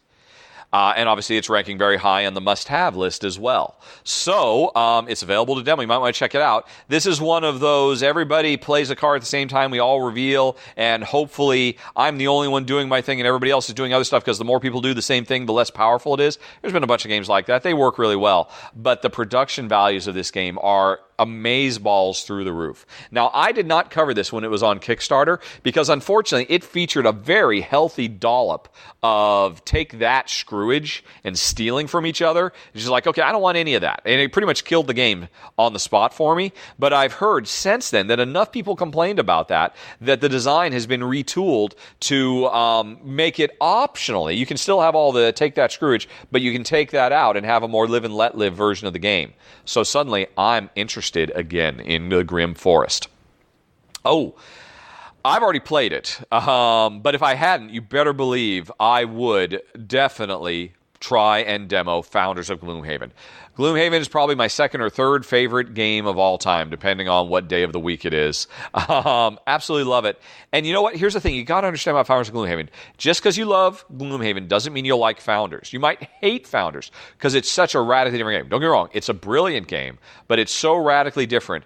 It's definitely if you're thinking about getting it solely because I want more Gloomhaven, you must demo it. You must confirm whether you enjoy this game or not. Now, of course, if you don't demo it, you can always watch my run-through because it's almost like you played it yourself, right? But still, definitely worth going and checking out the Founders of Gloomhaven. Wow, yeah, that was the number 2 on the must-haves of all these. But the number 1, oh my gosh. Founders of Gloomhaven had must-haves 160. The next jump up, 499. That's got to be the biggest jump to date, right? What is it? Well, you may not know this, but at Gen Con this year, you can demo Pandemic Legacy Season 2. And here's the thing. For me, I wouldn't demo this at all. In fact, I wouldn't even have put this on the list, except I felt like I kind of had to, because every time I don't put this Pandemic Legacy Season 2 on a list, I get a lot of flack. So let me explain myself. There is no way in heck I would, I would avert my eyes. I wouldn't even look at it. Here's the deal. I'm not looking at the box art. I know it's been available for a while. It got leaked, and now it's officially available. I don't want to know anything about this game. I already feel like I know too much. You know, when a movie's coming out that I'm super excited about, I don't watch the trailers. I don't want to have anything spoiled. I want to walk in a complete virgin in terms of, what the experience has on offer. That is the case for Pandemic Legacy Season 2. I want to know nothing. When I eventually get my copy, I am literally not going to look at the back of the box. I'm going to crack it. I'm going to read the rules as fast as I can and play as fast as I can so I can experience it all without any spoilers whatsoever. That said, if you like spoilers, you can play it at Gen Con 2017, and apparently a lot of people will, because it dwarfs the enthusiasm of everything else. And that's it, folks. Demoing done. Oh, can you tell? Can you hear what my throat feels like? I am done, folks. That's it. Another year in the bag. Now I just got to bring all this stuff into Audacity and edit the heck out of it and post it, and then go back to being very jealous that I can't get hardly any of this stuff. And I will just have to wait and watch on the sidelines as all of you have a good old time in Indy. And I hope you have a great time. And thanks for listening, everybody. Have a very, very nice day. Don't worry, next month, Jen will be back. I think next month might be 100% devoted to questions and answers because, by the way, you can send your questions to questions@rahdo.com. By the time Jen gets back, we'll probably have a ton of them. So, look forward to that. Coming soon. Talk to you later. So long. Bye.